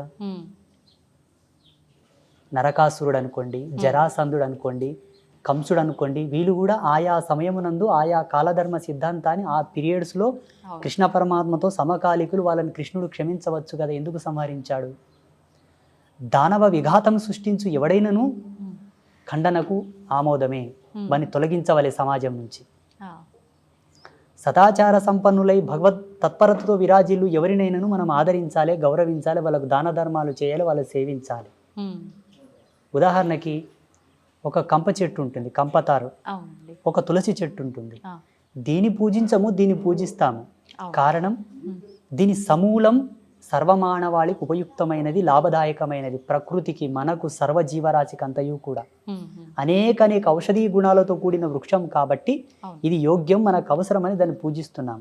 ఇదిను అవసరమే, ఇది అవసరం లేదని కాదు, కానీ అది మానవాళికి అవసరమైనది కాదు, వేరే జీవరాశులకు అవసరం, దాని ధర్మం దానిది, అది మనకు అనవసరం. అది ఇంటి ముందలుంటే దాని ముళ్ళు తొక్కి మనకు చెప్పుకోగలదు కాబట్టి దాన్ని తొలగివేయండి. దానివల్ల మనకు అంత తీసివేయండి. అపాయం ఉంది. అంతే, ఇది సత్యం. ఉమ్. మానవుని సేవ గొప్పది. ఆ. అట్టి మానవుడు కూడా అంత పుణ్యాత్ముడై అంత సత్యశీలుడై ఉండవలే. ఉమ్. ఇది పాయింట్. అయితే స్వామీజీ, శివుని విషయానికి వస్తే ఇప్పుడు ఎలాగో కార్తీక మాసం, శివకేశవులు ఇద్దరికి భేదమే లేదంటారు, ఇద్దరిని ఆరాధిస్తుంటారు, కానీ ఇంకా శివభక్తులు ఎక్కువగా ఉంటారు. అయితే శివలింగానికి ఆరాధన అనేది ప్రతి ఒక్కరూ చేయవచ్చా? ఆడవారు కూడా చేయొచ్చా? ఆడవారు శివలింగాన్ని తాకవచ్చా? లేదు అంటే ఇంట్లో మనం శివలింగాన్ని పెట్టి పూజ అభిషేకాలు చేయొచ్చా? చాలా మందిలో సందేహాలు ఉన్నాయి, వాటి గురించి తెలియజేయండి. మహిళలకు స్త్రీలకు ఏ విధమైన భేదం లేదు, ఉమ్. ఇద్దరు సమానమే. ఉమ్. భేదం ఎక్కడుందంటే ఈయన జన్మను ఇవ్వగలడు, ఆమె దాన్ని స్వీకరించి ఒక జన్మను పునరుత్థానం చేసి ప్రసాదించగలదు. ఆ. ఇవి రెండే విరోధభావంతో కూడుకున్నటువంటి క్రియలు ఉమ్. జీవ నిర్మాణ దశలో. మిగతావన్నీ సమానం. ఉమ్. స్త్రీలకు పురుషులకు ఏ ఆంక్షలు లేవు. అందరూ శివలింగ ఆరాధన చేయవచ్చును, అందరూ శివదీక్షను పూనవచ్చును. ఆడవారు కూడా నిర్భయంగా, ఉమ్. సర్వస్వతంత్రంగా, ఉమ్. ప్రామాణికతను అనుసరించి. కానీ ఉమ్. స్త్రీలకు బహిష్టు ధర్మం ఉంటుంది కదా, 5 రోజులు. అవును. ఆ 5 రోజులు మాత్రమే ఒక్క శివలింగం కాదు, ఏ దేవతను కూడా స్పృశించవద్దు, పూజించవద్దు, దూరంగా ఉండు. ఉమ్. ఉమ్. దీంట్లో వైజ్ఞానికమైన దృక్పథం ఉంది. మళ్ళా ఆ. శాస్త్రీయత పక్కన పెడదాం, ఆధ్యాత్మికత పక్కన పెడదాం. అది కానీ మిగతా ఏ విషయంలో కూడా ఆంక్షలు లేవు. ఇంకొక విషయం చెప్పాల్సి వస్తే, చాలామంది దీన్ని నచ్చుకోకపోవచ్చు. వేదాంతులు, పెద్దలు, గురువులు, సిద్ధాంతులు, అవధానులు దీన్ని నచ్చరు. అంటే వాళ్ళకి ఇది నచ్చదు, వాళ్ళు ఒప్పుకోరు కూడా. ఆ. నా అనుభవం ప్రకారంగా, జగదంబ నాకు ఇచ్చిన జ్ఞానం ప్రకారంగా, మహిళలు కూడా యజ్ఞోపవీతం వేసుకోవచ్చు. అవునా? ఉమ్. జగదంబకే దశ యజ్ఞోపవీత ధారిణి అని పేరున్నది. అమ్మ ఎవరు? ఉమ్. స్త్రీమూర్తి. అమ్మవారికి 10 రకాల యజ్ఞోపవీతములు, ఉమ్. 64 ఉపచారములు సమర్పించే మంత్రాసు లోపల 64 ఉపచారాల్లో యజ్ఞోపవీతం కూడా ఒక ఉపచారం. ఆ. ఇవన్నీ కొందరు కావాలని, కొందరిని దూరం పెట్టడానికి, ఉమ్. కొందరిని ధర్మం నుంచి వేరుబాటు చేసి వాళ్ళను అసాంఘికమైన కార్యకలాపాలకు ప్రలోభ పెట్టడానికి, ధర్మం నుంచి దూరం పోవడానికి పెట్టినటువంటి ఆంక్షలు. ఉమ్. కావాలని అంటే ఆడవారిని చిన్న చూపు చూడడమే అంటారా? చాలా ఉంది. ఆ. సమాజంలో మహిళల పట్ల వివక్ష చాలా ఉంది. ఉమ్. ఒక్కొక్క దాన్ని విశదీకరించి చెప్తే ఒక దండయాత్రలే చేయాల్సి వస్తుంది ఇప్పుడు మాతృమూర్తులందరూ. కానీ స్వామీజీ, పురాణాల్లో కూడా ఇప్పుడు మీరు చెప్పినట్టుగా ప్రతి ఒక్కరి వెంట వాళ్ళ భార్యలని తీసుకెళ్లిన రోజులు, యుద్ధాలకి వాటికి గురించి సలహాలు తీసుకున్న రోజులు కూడా ఉన్నాయి. అంటే వాళ్ళకి ఒక ప్రత్యేకమైన పాత్ర అక్కడ ఇచ్చారు. ప్రత్యేకమైన అని. పాత్ర కాదు, పురుషులకు చేతగానప్పుడే పెళ్ళాలని తీసుకుపోయిండ్రు. ఓకే, మరి అంత మహిషాసురుని వధించుటకు బ్రహ్మ విష్ణు మహేశ్వరులకు తలపానం తోకకొచ్చింది. అందరూ పలాయనం చిత్తగించారు. కొండలు, గుట్టలని, అందరూ వెళ్ళిపోయారు. అమ్మనే వచ్చి వాళ్ళకు విముక్తి ఇచ్చింది. శాకాంబరి దేవి అవతారం ఎట్లా ఉద్భవించింది ఒకసారి విద్వాంస శిఖామణులను అడగండి. దుర్గా అవతారం ఎట్లా వచ్చింది ఒకసారి వేదాంత శిఖామణులను అడగండి. అమ్మ ఎక్కడ శక్తి ఆగిపోతుందో అక్కడ నుంచి శక్తి ఉద్భవన జరుగుతుంది. ఎక్కడ దేవతల శక్తులు స్తంభిస్తాయో అక్కడ శక్తి ఉద్భవన జరుగుతుంది. ఫైనల్ ఇంకా ఆమె రాకపోతే అది లేదు. ఇంకా ఎండ ఆమె మొత్తం క్లోజ్ చేయాల్సిందే. కాకపోతే కొంతమంది కావాలని పని కట్టుకొని మరి మహిళలని అణచివేత గురి చేశారు. విలువైన వాటికి కూడా మహిళలను దూరం చేశారు. ఇందుకు మహాత్మా జ్యోతిరావు ఫూలే, సావిత్రిబాయి ఫూలే లాంటి వాళ్ళు ఒక మాట అన్నారు. ఏంటండి? మహిళ సమాజంలో నిలబడితేనే ధర్మం నిలబడుతుంది అన్నారు. అది వాస్తవమే. మళ్ళీ శంకరాచార్యుల వారి చేత ఉభయభారతి దేవి మండలమిశ్రుని భార్య భర్తను ఓడిపోయే దశలో ఉన్నప్పుడు ఆమెనే కదా వేదాంత తర్కం చేసినది. శంకరాచార్యుల వారికి సమాధానం చెప్పడానికి కాలేదు, సమయం తీసుకోవాల్సి వచ్చింది. మళ్ళీ అది స్త్రీ యొక్క ప్రజ్ఞా పాఠవాలంటే. అంటే స్త్రీ యొక్క శక్తులు మనకు అనాది కాలం నుంచి కూడా ఇంత గొప్పగా ఉన్నాయి కాబట్టి అభేదం డామినేట్ చేస్తారన్న భయంతో దూరం పెట్టి. అసలు జగతికి మూలమే స్త్రీ, సర్వ స్వతంత్రురాలు స్త్రీ. పురుషుడు ఉపాధి యోగంతో నిర్మింపబడ్డాడు, ఆమె తయారు చేసింది పురుషుణ్ణి. పురుషుడు ఎప్పుడు స్వతంత్రుడు కాడు. నేను నిర్భయంగా చెప్పగలను ఈ విషయం. స్త్రీకి ఒక సేవకుడు పురుషుడు అంతే. స్వామిజీ, శివుడి గురించి మాట్లాడుకున్నాం కదా, శివుడిని అంటే మిగతా అందరి దేవుళ్ళను కూడా మన ఆధారం కోసమే అయి ఉండొచ్చు, ఇంకే రకంగా అయినా అయి ఉండొచ్చు, రూపం లేకపోయినా ఒక అమ్మవారంటే ఈ రూపం, శివుడు అంటే ఈ రూపం. అట్లా అందరి దేవతలకు అన్ని రూపాలుగా ఒకటి మన మైండ్లో ఉండిపోయింది. కానీ శివుడిని మాత్రమే ప్రత్యేకించి లింగ రూపంలోనే మనం ఎక్కువగా పూజిస్తూ ఉంటాము. అందులో కూడా మళ్ళీ రకరకాల లింగాలు, ముఖ్యంగా పార్థివ లింగానికి చాలా ప్రత్యేకత ఉంది అని చెప్తూ ఉంటారు. ఏంటి ఆ ప్రత్యేకత? పార్థివ లింగాన్ని మనం ఆరాధించడం వల్ల ఎటువంటి ఉపయోగాలు ఉంటాయి? ఇవన్నీ వైజ్ఞానికమైన మూలాలతో, ఇవన్నీ సైంటిఫిక్ ఇన్స్ట్రుమెంట్స్తో కూడి ఉన్నటువంటి సెట్టింగ్స్ ఇవాళ ఈ ప్యాటర్న్ అంతా కూడా. అవన్నీ కూడా ఒక్కొక్క రకమైనటువంటి సందర్భానికి, ఒక్కొక్క రకమైనటువంటి ధర్మానికి, స్థితికి, అవస్థకు సంబంధించినటువంటి పూజనీయతలు. ఒక్కొక్క లింగాన్ని ప్రొవైడ్ చేసి మీరు ఈ పాదరస లింగానికి పూజ చేయండి అన్నప్పుడు ఆయన స్థితి ఎలా ఉన్నది, అప్పుల్లో ఉన్నాడా, రోగగ్రస్తుడై ఉన్నాడా, శాపంలో ఉన్నాడా, కర్మలో ఉన్నాడా, పాపంలో ఉన్నాడా, ఈ విధమైన లింగానికి నువ్వు పూజ చేసి ఆ లింగోదక అభిషేక జలమును ప్రోక్షణ చేసుకుంటే పాప ప్రక్షాళన జరుగునని అనేక లింగాలను ఋషులు దర్శించి ఇచ్చారు. లింగం ఒక కన్ను, ముక్కు, చెవి, చేతులు, అవయవాలు లేకుండా నిరాకార స్థితిలో ఎందుకు ఉంటుందంటే అమ్మ, ఈ బ్రహ్మాండం అంతా కూడా అదే స్థితి కాబట్టి, ఈ బ్రహ్మాండం అంతా కూడా అదే స్థితి కాబట్టి చివరికి ఈ బ్రహ్మాండం అంతా అదే స్థితిలో లయం అవుతుంది, నిరాకారంగానే మారబోతుంది. కాబట్టి సత్యాన్ని చూపించేటటువంటి కోణం అది ఆ శివలింగ ఆకృతి. అందుకే మనకు చెప్తుంటారు కదా, సత్యం శివం సుందరం అని. అవునండి. చివరికి సర్వం అదే ఆకారం లేని స్థితిలోకి వెళ్ళిపోతుంది, నిరాకార స్థితిలోనే ఉండిపోతుంది. ఇవన్నీ మధ్యలో పోయేవి కాబట్టి సత్యాన్ని తెలుసుకొని పూజించు అనడానికి ఆ శివలింగ ఆకారం. అద్భుతం. జన్మ ఎత్తిన తర్వాత ఒక్కసారికి శివునికి నమస్కృతాంజలి చేస్తే ఆ జన్మ పరిపూర్ణమైనట్లే. చాలా ముక్తిదాయకం శివలింగ ఆరాధన, శివలింగ పూజ, శివుని యొక్క ఆరాధనలు. విశేషించి ఈ కార్తీక మాసంలో ప్రతి మహిళ సంధ్యా సమయమునందు, ప్రదోష కాలమునందు శివలింగము ముందు చక్కటి దీపాన్ని గనక వెలిగించి నమస్కారం చేసుకుంటే ఆమె ఇల్లు, ఆమె సంసారం పండుతుంది, చల్లగా ఉంటారు. చాలా విశేషమైన ఫలితాలు ఉంటాయి. స్వామీజీ, శివుణ్ణి పూజించే వాళ్ళలో చాలా మందిలో ఒక సందేహం ఉంటుంది, అది నాకు కూడా ఉంది. శివుణ్ణి ఆరాధించే వాళ్ళకి ఆయన అనుకున్నవన్నీ తీరుస్తాడు, కానీ ఎక్కువగా పరీక్షలు పెడుతూ ఉంటాడు, చాలా కఠినమైన ఇబ్బందులకు గురి చేస్తుంటాడు, ఆ తర్వాతే ఆయన ఏదైనా మనకి ఇవ్వదలిస్తే ఇస్తాడు అని చెప్పి అనుకుంటూ ఉంటాం. ఇది నిజమే అంటారా? శివుడు, విష్ణు, బ్రహ్మ, అమ్మ ఇక్కడ ఎవరు కాదు, దేవతలు కాదు ఈ కాన్సెప్ట్. జన్మ కష్టపడుతుందంటే దానికి ఒక విలువ ఉంటుంది. కారణం, మనకు విలువైనది ఏదైనా దక్కాలంటే అది దక్కే కోణంలో ఇబ్బందులతో అది దక్కింది అంటే దాని విలువ మనకు తెలవాలనే మనకు ఇబ్బందులు వస్తూ ఉంటాయి. దాని విలువ, దాన్ని అనుభవించడానికి మనకు ఒక అనుభవం కావాలి, దాన్ని ఆస్వాదించడానికి ఒక అనుభవం, ఒక గుణపాఠం కావాలి. అప్పుడే దాన్ని పరిపూర్ణంగా అనుభవించగలము. కాబట్టి కొన్ని ఇబ్బందులతో, ఒడిదుడుగులతో, కష్టాలతో, నష్టాలతో అది మనకు దొరుకుతుంది. ఇది మన జన్మను పరిపూర్ణతను చేయడానికే దేవుడు పెడతాడు. దేవుడు మనల్ని కష్టపెట్టాడు. ఒక అందమైన శిల్పం కనుబొమ్మలతో, కనురెప్పలతో సరళీకృతంగా తయారు కావాలంటే సమయం ఎక్కువనే పడుతుంది. అవునండి. నెమ్మదిగా చెక్కాల్సి ఉంటుంది. ఏదో 2 దెబ్బలు కొట్టి పాడేసామంటే తొందరగానే తయారవుతుంది. జీవితం కూడా అదే పారదర్శక సూత్రం పైన ఆధారపడి ఉన్నది. ఇక్కడ దేవుడు మనల్ని కష్టపెట్టాడు. మన విద్వత్తును, మన విఘ్నతను, మన యొక్క గొప్పతనాన్ని సమాజం నిలబెట్టుటకే మనకు ఆ సమయభావం. కొన్ని ఇబ్బందులు అయినా దాని కష్టమని ఎందుకు అనుకుంటారు చెప్పండి? భగవంతుడు పెట్టేదాన్ని భక్తిగా తీసుకోవాలి,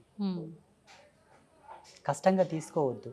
ధర్మశాస్త్రాల్లో ఒక మాట ఉన్నది, తల్లిదండ్రులు పెట్టేవి, తోబుట్టు అయిన చెల్లెలు పెట్టేవి, భగవంతుడు పెట్టేవి, గురువు పెట్టేవి పరీక్షలే అయినప్పటికీ అవి పరమార్థంగా స్వీకరించాలట, వాళ్ళు ముక్తిని పొందుతారు.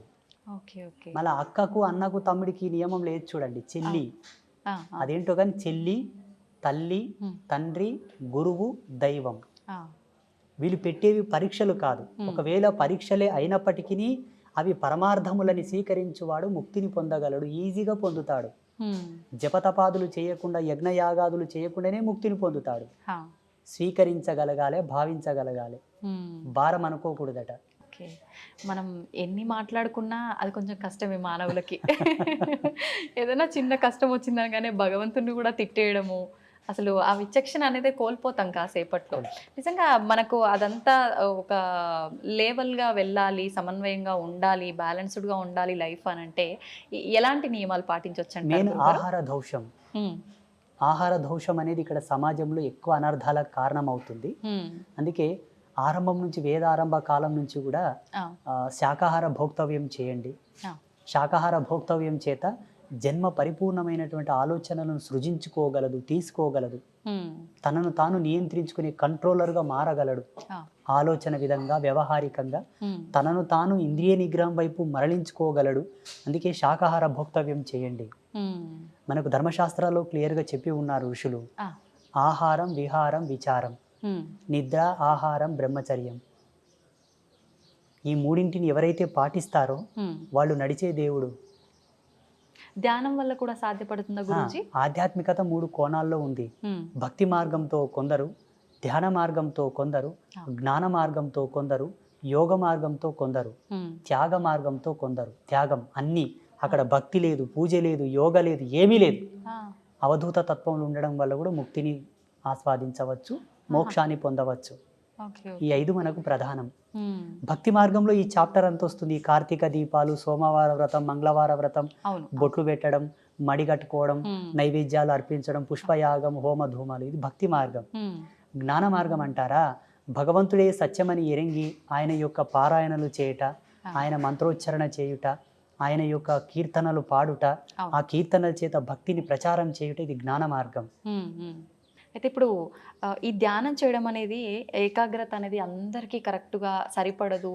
చాలా రకాల ఇంకా పిచ్చి పిచ్చి ఆలోచనలు వచ్చి ఇంకా వద్దు అని కూడా ఒక వైరాగ్యానికి వెళ్ళిపోతుంటారని అంటుంటారు. నిజంగా అందరికీ సాధ్యపడాలంటే ధ్యానంలో కూడా ఏమైనా చిన్న మెలకులు ఏమైనా ఉన్నాయంటారా? ధ్యానం చేయుట అందరికీ సమంజసమే, కానీ ఆ ధ్యానం నువ్వు చేస్తున్న పద్ధతి తెలియవలే ఫస్ట్. ఈ మధ్యలో చేస్తున్నటువంటి ధ్యాన కేంద్రాలు అనుకోండి, మెడిటేషన్స్ అనుకోండి, యోగా సెంటర్లు అనుకోండి, అవన్నీ కూడా సమ్ క్లాసెస్, టీచింగ్ ప్రాసెసెస్ తప్ప పరిపూర్ణమైనటువంటి విద్వత్తును అవి తీసుకురావు, ఎరుకలోకి అవి తీసుకురావు, అది పరిపూర్ణత చెందించవు. మేము ఒక ధ్యాన మార్గంలో, ఒక యోగ మార్గంలో ఉన్నవాళ్ళం కాబట్టి టీవీలలో, వీడియోలలో చూస్తూ ఉంటాము. అందరిని ఒక చోట కూర్చోబెట్టి ముక్కు మూసుకోమంటారు, ఏదో చేయమంటుంటారు, కానీ అనుభవానికి తక్కినది అది లేదు. వాళ్ళ ఇష్టానుసారంగా వాళ్ళు చేస్తున్నారు. అది వారి అనుభవం ప్రకారం నలుగురికి చెప్తున్నారేమో. అక్కడ సత్యం అనేది లేదు అని నేను అనుకుంటున్నా. నాకైతే అర్థమైంది అది. మళ్ళీ వాళ్ళకి ఎలా అర్థమైందో నాకు తెలియదు. ఋషి పరంపరానుగతంగా అయితే అక్కడ జరగటం లేదు. చూడమ్మ, ఒకటే మాట, యథాతథముగా వాస్తవికతను గనక పాటించిన వాడు లాభాలు పొందుట తథ్యము. అవాస్తవాన్ని, అభూత కల్పనలు గనక నువ్వు పాటించినావు అనుకో, పిచ్చొస్తే తప్ప లాభం రాదు. అవునండి, ఇది సత్యం. ఇది అందరూ గ్రహించగలగాలి, ప్రేక్షకులు కూడా. అంత మాత్రానికి ఏదైనా లాభం ఉన్నా అవాస్తవానికి అది లైఫ్ లాంగ్ అనేది ఉంటుంది అని చెప్పలేం. ఏదో ఒక రోజు అది బయట పడిపోతుంది, దానికి తగ్గ ప్రతిఫలం వాళ్ళు అనుభవించాల్సి వస్తుంది. ఇప్పుడు కార్తీక మాస శుభ సందర్భాన మీరు ఇక్కడికి వీచ్ చేశారు కాబట్టి, కార్తీక మాసంలో దుర్గావ్రతం ఒకటి ఉన్నది. చాలా మంది కార్తీక మాసం అంటే శివకేశవులకు అన్వయం చేసి ఉభయ తెలుగు రాష్ట్రాల్లో దీపాలు పెట్టడం, పూజలు చేయడం ఉన్నది. అవునండి. శివకేశవుల యొక్క ధర్మపత్నులు కూడా ఒక వ్రతం చేశారు కార్తీక మాసంలో. ఎవరి వ్రతం చేశారు? మీరేమో కృష్ణుడు దేవుడు, రాముడు దేవుడు అంటున్నారు. వాస్తవంగా రాముడు, కృష్ణుడు ఇద్దరు కూడా దేవతలే, దేవుళ్ళే. ఋషులే వాళ్ళకు యజ్ఞ పట్టం ఇచ్చారు, యోగదత్తం చేశారు. నేను కూడా చెప్తాను. శ్రీకృష్ణ పరమాత్మ యొక్క ధర్మపత్ని సాక్షాత్తు లక్ష్మీ అంశ సంభూతురాలైన రుక్మిణీదేవి కూడా కొందరు వ్రతాలు చేసింది. ఎవరి వ్రతం చేసింది? తన పతియే దైవము కదా, మళ్ళీ ఎందుకు వ్రతం చేయలే రుక్మిణీదేవి? చెప్పండి. పార్వతీదేవి కూడా వ్రతం చేసింది, కాత్యాయనిదేవి వ్రతం చేసింది, శ్రీమన్ మహాలక్ష్మి వ్రతాలు చేసింది. ఎవరి వ్రతం చేశారు?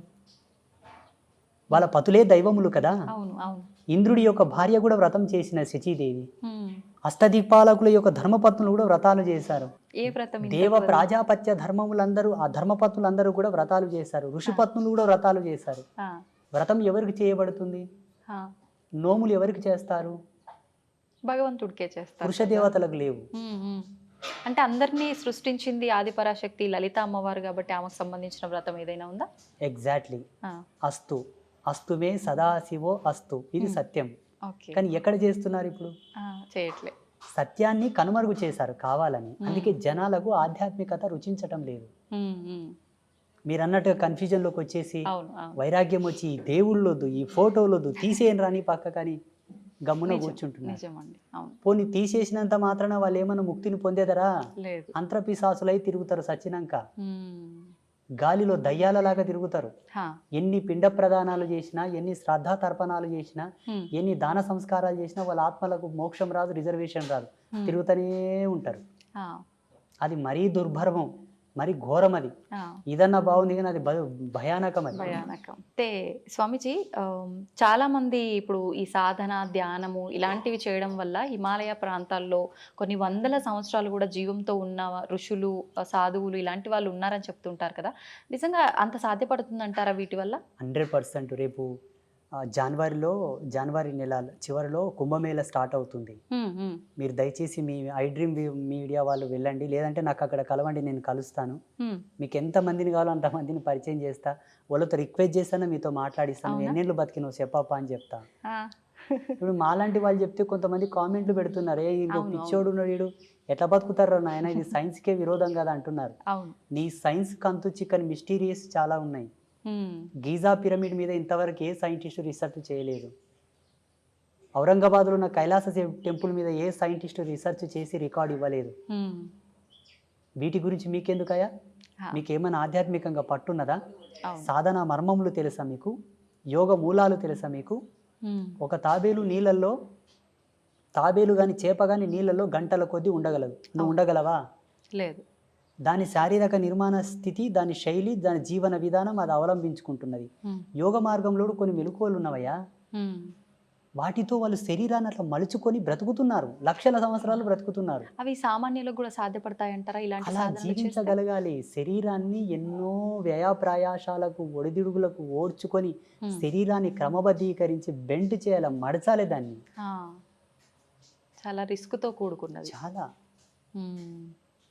మీకు లైవ్లో ఇప్పుడు మీరు చాలా రేర్గా నాకు పరిచయం అయ్యారంటే ఈ మధ్యలో పరిచయం అయ్యారు. అవును, అవునండి. ఇక్కడ సమీపంలో యానగుంది క్షేత్రం ఉంటుంది, మాణికేశ్వరి మాత. ఆ. అమ్మ 82 సంవత్సరాలు నిరాహార యోగినిగా ఉండే మొన్నటి వరకు. ఆహాహా. 2 సంవత్సరాలు అయింది అమ్మ శివైక్యం చెంది, అంటే ఓ. జీవ సమాధి అయింది. ఆహా. మొన్నటి వరకు హ్మ్. అమ్మవారు చెప్పింది, నేను ఈ కలియుగంను వీడిపోతున్నాను, కలియుగంకు ఒక మహమ్మారి వస్తుంది చూడని. హ్మ్. అమ్మవారి సమాధి చెందిన వారంకే కరోనా ప్రవేశించింది భారతదేశంలో. హ్మ్. ఇంతకంటే లైవ్ సాక్ష్యం ఏం కావాలి? అవును, ఆమెకు అవును. తెలుసు కదా ఈ మహమ్మారి వస్తుందని. హ్మ్. అమ్మ ఇంకొక మాట కూడా అన్నది, ఏంటండి? ఊరుకో పతివ్రత ఉంటే ఊరు పొలిమేరకు ఏ విఘాతం జరగదట. ఆ. ఆ పతివ్రత ధర్మంతో ఊళ్ళో ఒక సాధువు ఉంటే ఆ ఊరికి ఏ విధమైన అనర్థాలు జరగవట. అలాగే ఈ భారతీయ భౌగోళిక స్థితికి మాలాంటి తాపసులు అడ్డున్నారా, అందుకే మహమ్మారులు ప్రవేశించటం లేదు. హ్మ్. నేను వెళుతున్నాను, వస్తుంది మహమ్మారి, దీన్ని ఆపగలిగినటువంటి యోగకర్తం ఏదైనా చేయండి అన్నది అమ్మవారు. హ్మ్. వాస్తవంగా అమ్మవారు పోయినమ్మనే భారతదేశంకి కరోనా వచ్చింది. అంతకన్నా ముందు వేరే దేశాల్లో నా తాండవం ఆడింది మొత్తం. అవును, అవును, అవును. అమ్మవారు చెప్పిన వాక్కును అనుసరించే మన పీఠంలో గోమాత కళ్యాణం చేసి లోక కళ్యాణానికి ధారపోసాం ఆ యజ్ఞశక్తిని. హ్మ్. హ్మ్. మళ్ళీ కరోనా వెళ్ళిపోయింది. ఆ. ఇవి మీకు పిచ్చిగా అనిపించవచ్చు కానీ ఈ స్పిరిచువాలిటీ డిపార్ట్మెంట్ అంతా కూడా నేచర్ కంట్రోలర్ సిస్టమ్స్ ఇవన్నీ. హ్మ్. ప్రకృతిని మేము కంట్రోల్ చేస్తాం, మీకు చేత కాదు. ఆ. మిమ్మల్ని ప్రకృతి కంట్రోల్ చేస్తుంది, ఇంతే తేడా. ఆ.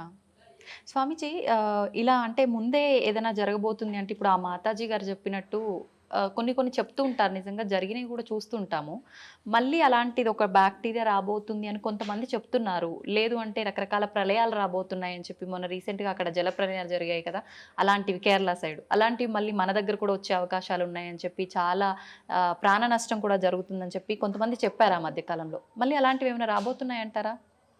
ఈ భారతదేశం చాలా గొప్పది, మనమందరం గర్వపడాలి. హ్మ్. ప్రపంచమంతా అతలాకుతలమైపోయిన భారతదేశానికి ఏమీ జరగదు. ఆ. కాలధర్మ సిద్ధాంతంలో మనము కొంత ఏగవలసి ఉంటే ఏమో అట్లా వచ్చిపోతాయి తప్పిస్తే హ్మ్. మనకు ఏ భయము లేదు. ఎందుకంటే మన దేవాలయ వ్యవస్థ అంత గట్టిది. హా. చూడండి, భవిష్యత్తులో ఒక 10-15 సంవత్సరాల్లో జరగబోతుంది ఇది. ఏంటంటే హ్మ్. ప్రపంచమంతా స్వేచ్ఛావాయువులు పీల్చుకోవడానికి భారతదేశానికి వలస రాక తప్పదు. హ్మ్. బుక్కెడు గాలి పీల్చుకొని వస్తాం, ఇండియాకు పోయాను వస్తారు చూడండి. అవునా? ఆల్రెడీ స్టార్ట్ అయిపోయింది. హ్మ్. ఈ భారతదేశం చాలా గొప్పది. హ్మ్. హ్మ్. అందులో మన హిందూయిజం చాలా గొప్పది. అవును. ఈ ధర్మాన్ని ఎందుకు కాపాడమంటున్నామంటే భావి తరాలకు మీరు కోట్లు గడించి ఇవ్వక్కర్లా, ధర్మాన్ని ఇవ్వండి చాలు. అంతే. ఎలా ఇవ్వాలి ధర్మాన్ని? ఆ. నీ పిల్లలకు చెప్పాలి, ఒరేయ్ హ్మ్. నువ్వు పుట్టుకతోనే ధర్మం నీ పక్కన పుట్టిందిరా. కారణం నువ్వు పుట్టుకతోనే పురుడు చేసినాం. పురుడు ఎక్కడి నుంచి వచ్చింది? సనాతన ధర్మం నుంచి వచ్చింది. అవును. నీకు నామకరణం చేసినాం, నీ పుట్టుకతోనే ధర్మం నీ తోబుట్టు అయిందిరా. ధర్మం నీ చెల్లెలు లాంటిది, అక్క లాంటిది, అన్న లాంటిది, తమ్ముడు లాంటిది. వాళ్ళకి ఏమైనా జరుగుతూ ఉంటే చూస్తూ ఊరుకుంటావా మూర్ఖుడా? ధర్మ విఘాతం ఎక్కడ జరిగినా నువ్వు పోరాడాలని అని చెప్పి పిల్లలకు మనం మోటివేట్ చేయాలి. మళ్ళీ అంతే కదమ్మా, పుట్టినప్పటి నుంచి మనకు ధర్మంతోనే కదా అన్ని నేర్పి, అక్షరాభ్యాసము, ఉపనయనము, యజ్ఞోపవీతము, ఇవన్నీ మనకు ధర్మంలోని భాగాలే కదమ్మా. సంస్కృతి ఇచ్చింది మనకు, టెక్నాలజీ ఇవ్వలే. టెక్నాలజీ ఇచ్చిందా? లేదండి. మనం నిత్యం అనుభవించే వాటిలో ఇప్పుడు మీరు చెప్పినట్టుగా పుట్టుక నుంచి చావు వరకు ప్రతిదీ ధర్మంతో, సైన్స్తో కూడి ఉంది. ప్లస్ మధ్య మధ్యలో మనకు పండగలు ఇలాంటి వాటి ద్వారా కూడా ఇంకా మన ధర్మం యొక్క గొప్పతనాన్ని కూడా తెలియజేస్తూనే ఉంటారు ఎప్పటికప్పుడు. క్రమశిక్షణ, అవును, నిబద్ధత, మహిళ యొక్క గౌరవ సూచకం, కుటుంబంలో ఒక మంచి సంఘీభావం, సమతుల్యత, ఐక్యమత్యం, మంచి సోదరాభావం నెలకొనడానికి కూడా మన సంస్కృతులు, మన పండుగలు పెట్టారు మన వాళ్ళు. ఎప్పటికప్పుడు బూజు దులుపుకొని ఇల్లంతా తోరణాలు కట్టుకొని ప్రాణవాయువుని ప్రజ్వరిలింపజేసుకోవాలని చెప్పి పిండి వంటలు, ఆరోగ్యంలో కూడా పలు మార్పులు రావచ్చు అని చెప్పేసి ఆహార పదార్థాలు భోక్తవ్యం చేయడం ద్వారా జెనెటిక్ రిఫార్మింగ్ కూడా నెగిటివ్ కాకుండా పాజిటివ్ ఉండడానికి ప్రతిదీ ప్రతిదీ ప్రతిదీ పరమార్థం, ప్రతిదీ అద్భుతం, ప్రతిదీ ఒక అమోఘం. మన దాంట్లో ఏది కూడా వేస్టేజ్ లేదు మన సనాతన ధర్మంలో. మేధావులేమో ఇదంతా మూఢనమ్మకం అంటారు, పిచ్చి. అవును, మూఢనమ్మకం, అసలు దేవుడు వాళ్ళ పిచ్చి. వాళ్ళు ఇంకా ఎల్కేజీ స్టడీలో ఉన్నారు వాళ్ళు. నా దృష్టిలో వాళ్ళు చిన్నపిల్లలు, నా దృష్టిలో, నా భావనలో. మూఢనమ్మకం అనడానికి సనాతన ధర్మంలో ఏమీ లేదమ్మా. నిమ్మకాయ తీసేసినా కూడా అది నమ్మకమే, ఒక విశ్వాసం. దాంట్లో విఘ్నత ఉన్నది, విజ్ఞానం ఉన్నది. నిమ్మకాయలు తీసేయడం, గుమ్మడికాయలు దిష్టి తీయడంలో కూడా విజ్ఞాన ఫార్ములాస్ నేను చూపిస్తా. రమ్మని నాతోనికి జన విజ్ఞాన వేదిక పెద్ద మనిషి వస్తాడు, మీరు రీసెర్చ్ చేయలేదు దాని మీద. ఇప్పుడు భగవంతుడు ఉన్నాడు అనంటే ఖచ్చితంగా దుష్టశక్తులు కూడా ఉన్నాయని చెప్పి అంటుంటారు. ఉన్నట్టేనండి? లైవ్ లో ఉన్నాయి, ఇప్పుడు మన పక్కలో కూడా ఉన్నాయి కొన్ని. అవునా? మీకు కనిపిస్తాయా? మన కెమెరా పిక్సెల్ తక్కువ ఉంది, లేకపోతే రికార్డ్ అవుతుండే. ఓకే, ఒక టోనోమీటర్ తీసుకురావాల్సింది మీరు, దాని సౌండ్స్ మీరు వినేవాళ్ళు ఇప్పుడు. ఓకే, భయం వేస్తుందండి. ఏం భయపడాల్సిన అవసరం లేదు. సాధువుని చూస్తే యమభటులే బెదురుకుంటారు. అవేం చేస్తాయి మనల్ని? మీరు అడిగారు కాబట్టి ఉన్నాయి, ఎప్పటికెప్పుడు ఉంటూ ఉంటాయి, భయపడాల్సిన అవసరం లేదు. ఒక సువాసిని సాంప్రదాయకమైనటువంటి కుంకుమను ధరిస్తే భూత ప్రేతములు ఆమెకు దండం పెట్టి పోతాయట. సాంప్రదాయకమైన కుంకుమ అంటే ఇప్పుడు బల్కంపేట ఎల్లమ్మ ఉన్నది, అమ్మ పాదాల కాడే కుంకుమ నెలకో 2 నెలలకు వెళ్ళి ఇంట్లో స్టోర్ చేసుకోవాలి. మీరు డ్యూటీకి వెళ్ళేటప్పుడు ఇంత నష్టం తగిలించుకొని పోతే దిష్టి బారదు. ఇప్పుడు వాళ్ళే అనుకోండి మీ మీద కొంత, మీరు మంచిగా అందంగా తయారై వస్తే కొంత ఏదో జలసిగా ఫీల్ అయిపోతుంటారు అనుకోండి, ఆ దిష్టి మీకు వారదు. ఆ కుంకుమలో ఉన్న ఎనర్జీ దాన్ని అక్కడనే పంపిస్తుంది. నా భక్తురాలు అక్కడనే బాగుంటుంది సీదా. మన బదులు అమ్మవారే ఫైట్ చేస్తారు. సాంప్రదాయకమైన తిలక ధారణ అంటే ఇదే. కెమికల్ తో కూడిన కుంకుమలు పెట్టుకుంటే రాదు. మళ్ళా భగవత్ ప్రసాదితమైనటువంటి, భగవత్ ప్రాధాంకితమైనటువంటిది ఏది ధరించినను మనకు ఈ దయ్యాలతోటి, దుష్టశక్తులతో ఎటువంటి భయం లేదు. అయితే ఇప్పుడు మనం చేసుకున్న కర్మలను బట్టే మనం జన్మ తీసుకుంటాము.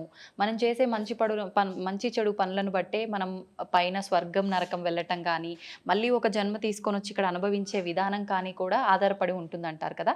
అయితే ఇప్పుడు ఒక మనిషి జీవం కోల్పోయిన తర్వాత ఆత్మ వెళ్తే పైకి వెళ్ళి అక్కడ ఏదో ఒకటి అనుభవిస్తూ ఉండాలి, స్వర్గంలోనో నరకంలోనో.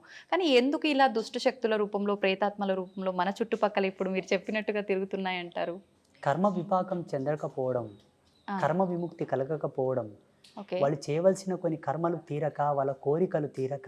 అందుకే సనాతన ధర్మం అన్నీ చెబుతూ కూడా ఒక మాట చెప్పింది ఏంటి?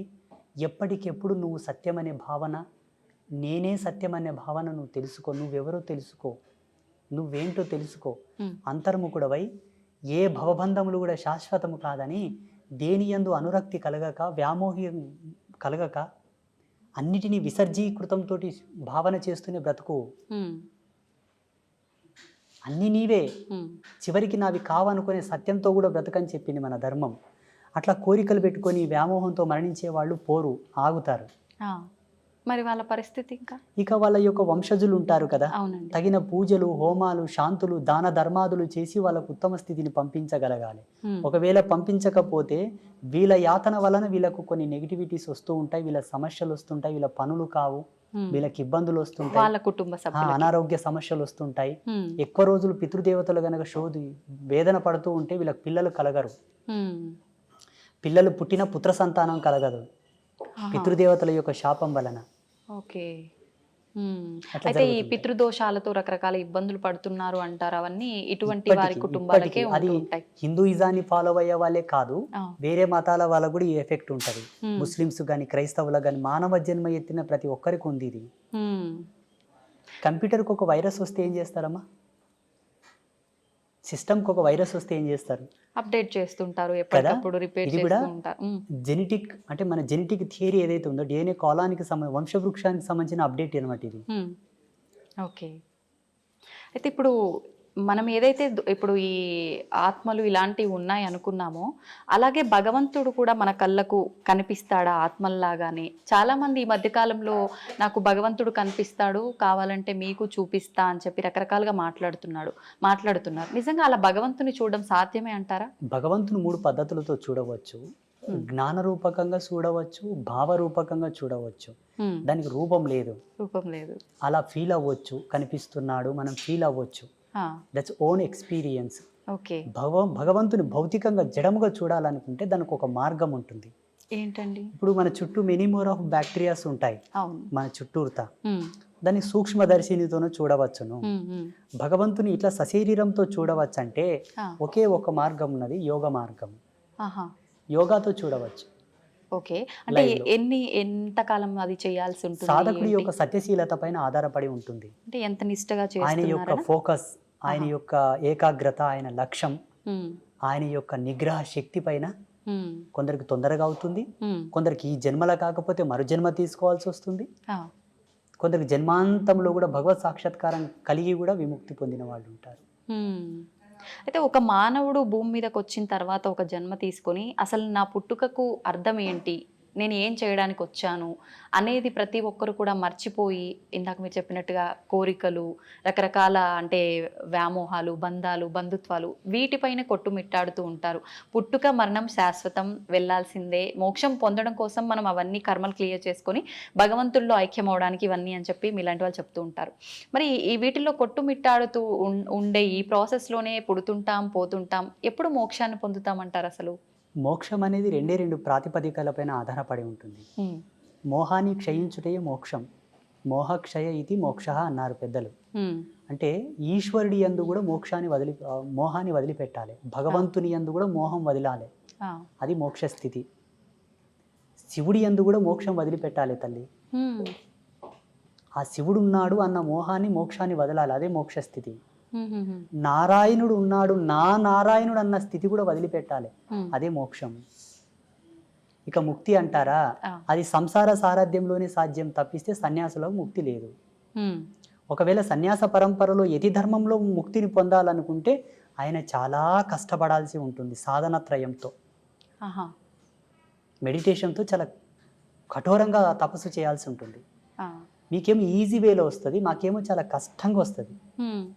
మరి అంత కష్టం అని తెలిసినప్పుడు ఎందుకు మీరు ఇలాంటి సాధనలు? జన్మకర్మ సంభవము. జన్మకర్మ సంభవం అంటే పోయిన జన్మలో తీసుకున్నటువంటి శబదం, భగవంతుడు మమ్మల్ని ఆదేశించినటువంటి ధర్మం, మా జన్మ మాకు తెలిసి మేము సన్యసించవలసినదే అని మాకు అర్థమయ్యి రావాల్సి ఉంటుంది. ఉదాహరణకి ఈరోజు కరెంటు లేదు. అవునండి. ఒక మంచి స్టూడియోలో ఏసీలో కూర్చొని మనం వీడియో చేయాల్సింది, కరెంటు లేదు అయినా చేయాలి, ఎందుకంటే చాలా దూరం నుంచి వచ్చాము కాబట్టి. చేస్తున్నామా లేదా? చేస్తున్నాం. అది కూడా అంతే. మేము ఎన్నో జన్మల నుంచి ట్రావెల్ అయ్యి వచ్చి ఉంటాము, మళ్ళీ ఎందుకు మొదలుకోవాలని ఆయన లేనిపోని తలకాయ నొప్పి అని ఇక్కడనే జన్మ సార్థకత పొందించుకుంటున్నాము కాబట్టి సన్యాసులం అయ్యాము. ఓకే. అయితే స్వామీజీ, కారణ జన్ములు అంటుంటారు. అసలు ఎవరు ఈ కారణ జన్ములు అంటే నిజంగా ఉంటారా? లేదు అంటే సనాతన ధర్మం గురించి మా లాంటి వారికి మంచి మంచి విషయాలు తెలియజేసే మీలాంటి వారిని కారణ జన్ములు అనొచ్చా? ఎవరిని అనొచ్చు అంటారు? అసలు లేదు, మనకు జన్మత్రయములని ఉన్నాయి. కర్మజన్మ, కామజన్మ, కారణ జన్మ, 3. కర్మజన్మలు అంటే ఏంటమ్మా, జీవితాంతం కష్టపడుతుంటారు కానీ వృద్ధి చెందరు. ఆ, కారణం పితాపితరులు చేసిన పాపాలు మిగిలిపోయి ఉన్నాయి, వాళ్ళు పుణ్యం చేసుకోగానే చచ్చిపోయినారు, అవి మన మీద పడ్డాయి. ఉమ్, అందుకే కష్టపడుతున్నాం కాబట్టి ఆ కర్మలు దూరం చేసుకో, నీవు సన్మార్గంలోకి వస్తావు, లాభ పొందుతావు, సుఖపడతావు. అప్పులు రావు, రోగాలు రావు, ఆ, ఇబ్బందులు రావు, బాధలు ఉండవు. కామజన్మ. ఉమ్, కామజన్మ అంటే కేవలము సంభోగ ధర్మాన్ని ఆస్వాదిస్తూ కామ కోరికలతో ఉండి ఉమ్, పిల్లలు సంసారం అనే వ్యామోహం లేకుండా అదేదో పిచ్చిగా జంతువులు కదా సంభోగం చేసినట్లు సంభోగం చేసి పిల్లల్ని కంటే పుట్టే పిల్లలు కూడా కామ పిల్లలే పుడతారు. ఆ, హిరణ్యకశప హిరణ్యాక్షుల్లాగా. ఆయన చెప్తాడు, ఉమ్, అమ్మా ఓ సతీ, ఇది సమయం కాదమ్మా, ఈ సమయంలో మనం తగదు, ఇది సంధ్యా సమయం అన్నా ఆమెకు కామం ప్రబలి ఉమ్, కావాలంటే కావాలన్నదికే కామ సంతానం పుడుతుంది. ఉమ్, వాళ్ళు ఎలా ఉంటారు? కామ సంతానం అంటే తల్లికి చెల్లికి భేదం తెలియక ఆడవాళ్ళ చేతుల్లో ప్రాణం పోయేటటువంటి పిల్లలు పుడతారు. ఓ, సమాజంలో జరుగుతుంది కదా. అవునండి, అవును. ఇప్పుడు ప్రియాంక రెడ్డి హత్య కేసులో 4 చచ్చిపోయారు కదా, ఆ జన్మలు దీని కిందికే వస్తాయి. ఉమ్, ఉమ్, కామ జన్మలన్నీ కూడా ఆడవాళ్ళని కూడా ఒక బొమ్మలాగానే చూసే కాన్సెప్ట్తో పుడతారు. చిన్న చిన్న పిల్లల పైన కూడా ఈ మధ్య వీళ్ళంతా ఈ కాలంలో చాలా- కేటగిరీ కిందికే వస్తారు. ఉమ్, ఇక కారణ జన్మ అంటారా? కారణ జన్మ కేటగిరీలో నరేంద్ర మోదీజీ ఓ, ఫస్ట్ పర్సన్. అండ్ సెకండ్, నేను ఈ మధ్యలో అనుకుంటున్న నా అనుభవం ప్రకారం ఎవరి వ్యక్తిగతం వాళ్ళ ఇష్టం, నా వ్యక్తిగతం ఉమ్, నేను అనుకుంటున్నంత వరకు పవన్ కళ్యాణ్. ఓకే. మీకు వేరే విధంగా అర్థమై ఉండొచ్చు, 3 పెండ్లాలు ఇట్లా అట్లా, ఓ సినిమా స్టారు రంగేసుకొని ఆటాడినోడు అట్లా ఇట్లా అని మీరు అనుకోవచ్చు. ఉమ్, ఒక్క మెతుకు సార్లు తల్లి అన్నం అయ్యిందా లేదని చూడ్డానికి అన్నమంతా పిస్కా కర్లా. ఉమ్, ఆయన కొన్ని మాటలు విన్నాను నేను పవన్ కళ్యాణ్వి, చాలా అద్భుతమైనటువంటి విజనరీ ఉన్న వ్యక్తి. సనాతన ధర్మం గురించి, హిందూయిజం గురించి అటువంటి వ్యక్తి అవసరం ఇప్పుడు ప్రస్తుత కాలంలో. అటువంటి ఆలోచన దృక్పథం కలిగిన వాడు కారణజన్ముడే. ఉమ్, సామాజికంగా కారణజన్ములు మోదీజీ, పవన్ కళ్యాణ్. ఓకే.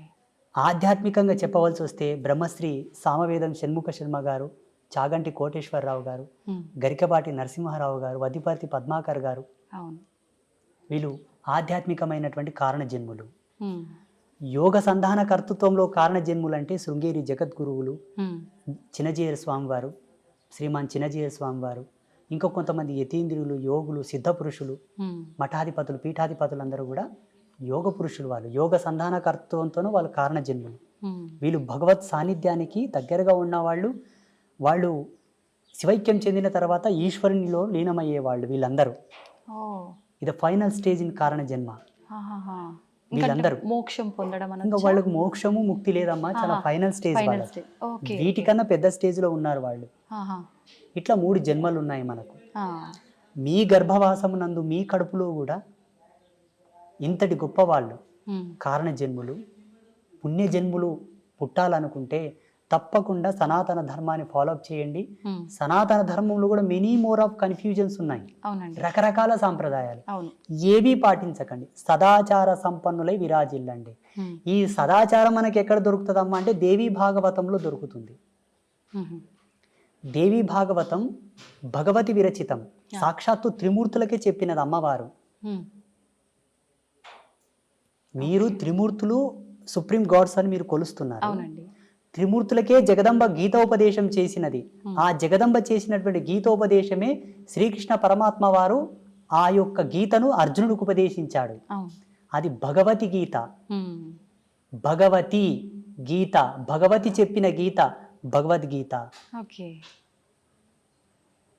అర్థమవుతుందా? అర్థమైందండి. మీకు ఒక ఫోటో నేను పంపిస్తాను, దీని మీద స్క్రీన్ మీద స్క్రోల్ చేయండి. అలాగే. కృష్ణ పరమాత్మ జగదంబను చూపుతూ అర్జునునికి గీతోపదేశం చేస్తాడు. ఉమ్, ఉమ్, ఆ ఫోటో బయటికి రిలీజ్ చేయరు చాలా మంది, ఎందుకంటే పక్షపాతం. అక్కడ స్త్రీమూర్తి హైలైట్ అవుతుంది కదా. అవును, అవును. వద్దు, మాకు అది వద్దు. దేవుళ్ళ విషయంలో కూడా పార్షియాలిటీస్. లేకపోతే ఇప్పటికీ ప్రతి సందర్భములో అవును, అవును. యజ్ఞమూర్తి ఎవరు, ఉమ్, మంత్రతంత్ర అధిష్టాన దేవత ఎవరు, వేదమాత ఎవరు? అవును. అమ్మవారి గుళ్ళకు శోభ లేదు తల్లి. ఉమ్, దక్షిణ భారతదేశంలో ఉంది, ఎందుకంటే దక్షిణ భారతదేశంలో ఆధ్యాత్మికతకు స్వతంత్రత ఉన్నది కాబట్టి. అవును. ఉత్తర భారతదేశంలో ఉన్న శక్తిపీఠాలన్నీ వెలవెలబోతున్నాయి తల్లి. ఉమ్, అది నా బాధ. ఉమ్, సెంట్రల్ గవర్నమెంట్ గనక అధికారం ఇస్తే భారతదేశంలో శక్తిపీఠాలకు ఉండే వైభవం ఏ దేవాలయానికి ఉండదు. నేను కట్టించి చూపిస్తాను స్వచ్ఛందంగా. ఆ, అమ్మవారి గుడి అంటేనే ఒక అద్వితీయమైనటువంటి అజరామరమైనటువంటి కళాఖండముల చేత విరాజిల్లేటట్టుగా నేను కట్టిస్తాను. కానీ ఉండాలి. ఉండాలి. పేరులోనే అర్థం ఉంది కదా, మన శక్తి పీఠం, అది భూమికి శక్తి. అవునండి. ఎర్త్ ఫిట్ లాగా పనిచేస్తుంది అది. మన భౌగోళికమైనటువంటి ఈ భూప్రపంచాన్ని కంట్రోల్ చేసేటువంటివి అవి. మళ్ళీ అమ్మవారు అందుకే నన్ను పుట్టించిందేమో అనుకుంటాను నేను. నా భావన, నా వ్యక్తిగతమైన భావన, మీ భావన కాదు, నా భావన. చూద్దామండి ఏమవుతుందో. మీరు అన్నట్టుగా ఆలోచించడం కాదు, ప్రతి ఒక్కరు మనసులో ఉన్నదే. ఆడవారిని కొంచెం చిన్న చూపుగా చూస్తుంటారు, ఎవరింట్లో వాళ్ళకే కొంచెం చిన్న చూపు ఉంటుంది. సమానంగా సంపాదించినా, సమానంగా గౌరవం ఇచ్చినా, ఏ రకంగా అయినా కూడా ఉంది. ఇప్పుడు మీరు చెప్పేదాన్ని బట్టి చూస్తే, అంటే ఈ పీఠాలు ఇవన్నీ అయితే మేము రీసెర్చ్ చెయ్యము, తిరిగి చూడం కాబట్టి, అంటే అమ్మవార్ల ఆలయాల పైన కూడా ఇంత వివక్ష ఉంది స్త్రీ అని ఉంది. మీరు 12 జ్యోతిర్లింగాల దేవాలయాలు చూడండి, అవును, అష్టాదశ శక్తిపీఠాల దేవాలయాలు చూడండి, అవును, మీకు లైవ్లు ఇప్పుడే కనిపిస్తాయి కదా. పురుష దేవుళ్ళకు సంబంధించిన కాన్సెప్ట్ ని ప్రవచనకర్తలు అలా చెప్పారు. ప్రవచనకర్తలు చెప్పడం ద్వారా ఇప్పుడు జనాలది ఏం తప్పు లేదమ్మా. మాలాంటి వాళ్ళు ఏం చెప్తే అది వింటారు. మీరు ఇంతకుముందు అన్నారు కదా, ఎవరు వచ్చి ఏం చెప్తే అదే వింటారు గురూజీ జనాలు, మరి ఎటు పోవాలి జనాలు అన్నది మీరు అడిగారు చూసారు, అది సత్యమే. అలా వెళ్ళిపోయారు. కానీ వేదాంత తర్క సంవాదం యొక్క మూలం చెప్పన, మంత్రతంత్రాల యొక్క మూలం చెప్పన, అమ్మను ఆశ్రయించిన వాడే ముక్తిని పొందగలడు. ఇది సత్యం. అందుకే కదా త్రిమూర్తులు ఆమె పాదాలు అక్కడ పడుతున్నారు. ఇప్పుడు చూడండి, ప్రపంచంలో ఎక్కువ శాతం పురుషులందరూ కూడా స్త్రీలలాగా మారుతున్నారు. స్త్రీలు పురుషుల్లాగా తక్కువ మారుతున్నారు. అవును, అవునండి. లింగ మార్పిడి చేసుకొని అధిక సంఖ్యాకులు పురుషులు స్త్రీలలాగా అవుతున్నారా, స్త్రీలు పురుషుల్లాగా అవుతున్నారా? పురుషులే స్త్రీలలా అవుతున్నారు. పురుషుడు యథార్థంకి వస్తున్నాడు కాబట్టి అది సత్యం. కానీ అలా జరగడం మంచిది కాదు. ఇది సృష్టి విరుద్ధమే కదా. విరుద్ధమే. అలా మారకూడదు. ఒకవేళ ఆడపిల్లల యొక్క గుణగణాలతో స్త్రీ యొక్క స్వాభావికంతో ఒక పురుషుడు పుట్టినప్పటికీ సాధ్యమైనంత వరకు 100% వాని మోటివేట్ చేసి వాని ద్వారా ఒక జన్మనిప్పియాలి, వానికి సంసారం ఇవ్వాలి. కానీ ఏదో మహిళలాగా చేష్టలు చేస్తున్నాడని వాని కన్వర్ట్ చేయకూడదు. ఇప్పుడు అందరూ అలాగైతే జగత్ సృష్టి ఎట్లా జరగాలి తల్లి? అవునండి. మీకు జన్మనిచ్చిన తల్లిదండ్రులు కూడా ఇట్లా చేసుంటే మీరు పుట్టేవాళ్ళ? అవును, అవును. అది మనకు కావాల్సింది. 100కు 1,000,000 ప్రయత్నం చేయగా కూడా వాళ్ళు మాడలేదంటే ఈశ్వరార్పణంగా చేసేసేయండి, తప్పులేదు. ఇది నా అభిమతం. ఏమంటారు? కరెక్టే అండి. వాస్తవమా కాదా? వాస్తవమే. అది ఎంతసేపు బ్రతికినా మీరు యాంకరింగ్ ధర్మంలో, ఎలక్ట్రానిక్ మీడియా ధర్మంలో వాళ్ళు, సన్యాస ధర్మంలో నేను, సమాజం అంతా కూడా భావి తరాలను దృష్టిలో పెట్టుకొని బ్రతకండి. ఈనాడు మనం చేసింది రేపటి తరాలకు అది ఆచారం అవుతుంది. మా పెద్దలు చేసిండ్రా, మేము తీసేయం దీనిని అంటారు డైరెక్ట్. చేసేటప్పుడే ఆచితూచి చేయండి అంతే. ఇంకోటి, మన మీడియా ద్వారా అందరికి నేను ఒక రిక్వెస్ట్, చెప్పండి, ప్రకృతిని కాపాడండి ప్లీజ్. నిజంగా ఇది అందరికీ చాలా ముఖ్యం. ప్రకృతిని కాపాడండి. ప్రకృతిని కాపాడడంలో ఒక మంచి టిప్ చెప్తాను మీకు. మీ పిల్లల పుట్టినరోజులున్నా, మీ పుట్టినరోజులున్నా, మీ పెద్దల యొక్క తద్దినాలున్నా, దినకర్మలున్నా, ఏదన్నా ఫ్రీ ప్లేస్ ఉంటే అది రోడ్డు పక్కన అక్కడిక్కడ కాకుండా ప్రతి ఒక్కరు ఒక 10 చెట్లను నాటండి. అవును. అవసరం ఉంటే తప్ప చెట్లు కొట్టొద్దు. అవసరం ఉంటే తప్ప కొండలు, గుట్టలు, పర్వతాల జోలికి వెళ్ళవద్దు. అవసరం ఉంటే తప్ప ఆనకట్టలు కట్టవద్దు. ఎక్కడికక్కడ నీళ్ళని ఫ్లో చేసి పెట్టకండి. విదేశాలలో ఉన్న ఆనకట్టలను కూల్చివేస్తున్నారు ఇప్పుడు. అవునండి. చెరువులను పూడ్చకండి, నదులని ఇబ్బంది పెట్టకండి, కలుషితం చేయకండి. నేచర్ మనకు సహజ సిద్ధంగా ఇచ్చినటువంటి అమృతతుల్యముని వల్ల మనం పాడు చేసుకుంటే భావి తరాల్లో బ్రతకలేము. ఆల్రెడీ ఇప్పటికే చాలా పొల్యూషన్ అయిపోయింది, ప్రకృతి చాలా పాడైపోయింది, దానివల్ల రకరకాల అనారోగ్య పరిస్థితులు కూడా ఏర్పడ్డాయి. ఒక దౌర్భాగ్యం చెప్పనా, నదులను దేవతలుగా పూజించే మన దేశంలో నదులన్నీ కలుషితమయ్యాయి. నది యొక్క విలువ తెలియని దేశంలో అయితే ప్యూర్ ఉన్నాయి, మళ్ళీ ఆ నీళ్లు తాగడానికి కూడా పనికిరావు. ఇది దౌర్భాగ్యం భారతదేశంలో. ఇలా కావడానికి కారణం ఏంటో తెలుసా? సనాతన ధర్మం ఇంకా కూడా స్వతంత్రతను పుంజుకోలేదు అనుకుంటాను నేను. సనాతన ధర్మానికి స్వేచ్ఛ లేదని అనుకుంటాను నేను. ఉండగలిగితే ఈ నదులెందుకు ఇట్లా కలుషితం అవుతాయి, ఆ దేవాలయాల మీద ఎందుకు దాడి జరుగుతుంది? అవునండి. జగదంబ నాకు ఒక అవకాశం ఏమని చెప్పండి అమ్మవారిని. తప్పకుండా అండి, కోరుకుందాం అందరం మీరు కూడా. కోరండి, నేను అడిగితే ఇవ్వట్లేదు. అవునా? మీ అంతటి సాధువులు అడిగితేనే ఇవ్వలేదు, నేను అడిగితే ఇస్తుందంటారా? నీకెందుకురా వెళ్ళా, నువ్వు ఊక నాతో జపం చేసుకొని కూసోరా అంటది అమ్మ. అవునా? ఆ, నేను బహుశా మీలాంటి వాళ్ళు అడిగితే ఇవ్వచ్చేమో. ఆ, నాకు గనక అమ్మవారు అవకాశం ఇస్తే నేను ఏం చేస్తానో తెలియనా? చెప్పండి. గోవుని జాతీయ జంతువుగా ప్రకటిస్తాను. సెకండ్, ఈ భారతదేశంలో ఉండేటటువంటి సహజ వనరులు, జీవనదులు, పర్వతాలు, అరణ్యములనన్నిటినీ కూడా ధర్మమూర్తుల యొక్క ఆధీనంలో ఉండేటట్టుగా రాస్తాను. ఎందుకంటే ధర్మమూర్తులకంతా దూరదృష్టి కలిగి ఉంటుంది. నదుల్లో కలుషితాలు కలవనివ్వరు, చెట్లని కొండల్ని కొట్టనివ్వరు, ఆపుతారు. ఎందుకంటే పర్వతాలను పూజిస్తాం మనం, చెట్లను పూజిస్తాం మనం, నదులను పూజిస్తాం కాబట్టి వాటి జోలికి వెళ్ళనియరు. ప్రసిద్ధ పీఠాలు ఉన్నాయి, శృంగేరి జగద్గురువులు ఉన్నారు, పెద్ద పెద్ద పీఠాధిపతులు ఉన్నారు. ఆ ప్రదేశం అంతా కూడా వీరి ఆధీనంలో ఉంచేటట్టుగా నేను చట్టం తీసుకొస్తుంటే, దీన్ని అంతా నువ్వు కంట్రోల్ చేయాలని చెప్తుంటే. ఇప్పుడు మీరు చేసే ఈ సాధనలు వీటన్నిటి వల్ల ఈ మార్పులు సాధ్యం కావంటారా? ఖచ్చితంగా చట్టం చేతిలో ఉండాలంటారా? 100% సాధ్యం అవుతుంది. కాకపోతే సామాజికమైన మర్యాదలు కొన్ని ఉన్నాయి కాబట్టి. వెనకతలకు ఒక స్వామీజీ, నాలాంటి స్వామీజీ ఒక యజ్ఞం చేసి యజ్ఞశక్తిని ధారపోసాడు, లోక వినాశనం అవుగాక అని. అందులో వాళ్ళ శిష్యులు కూడా ఉన్నారు, వాళ్ళు కూడా పోయారు. అంత జ్ఞానం తెలిసిన ఆయన కూడా అక్కడ తప్పు. ఈ తపస్సులు, మంత్రబలము, మంత్ర ప్రయోగములు కూడా కొన్ని ధర్మాలతో చేయబడతాది కాబట్టి ఎలా చేద్దామన్నా అందులో అందరూ ఉంటారు.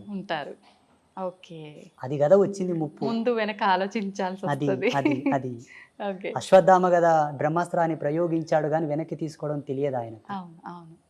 అట్లా ఎన్నో మూలాలు బతికే ఉన్నాడంటారు, ఇది నిజమేనా అండి? మీరు ఒకవేళ హిమాలయస్లో ఒక సిటీ ఉంది, ఒక ప్లేస్ ఉంది, అక్కడికి వెళ్తే ఆయనతో మీరు ఫోటో కూడా దిగవచ్చు, సెల్ఫీ. నిజమా? -60 degrees సెల్సియస్లో చలి ఉంటుంది అక్కడ, -60.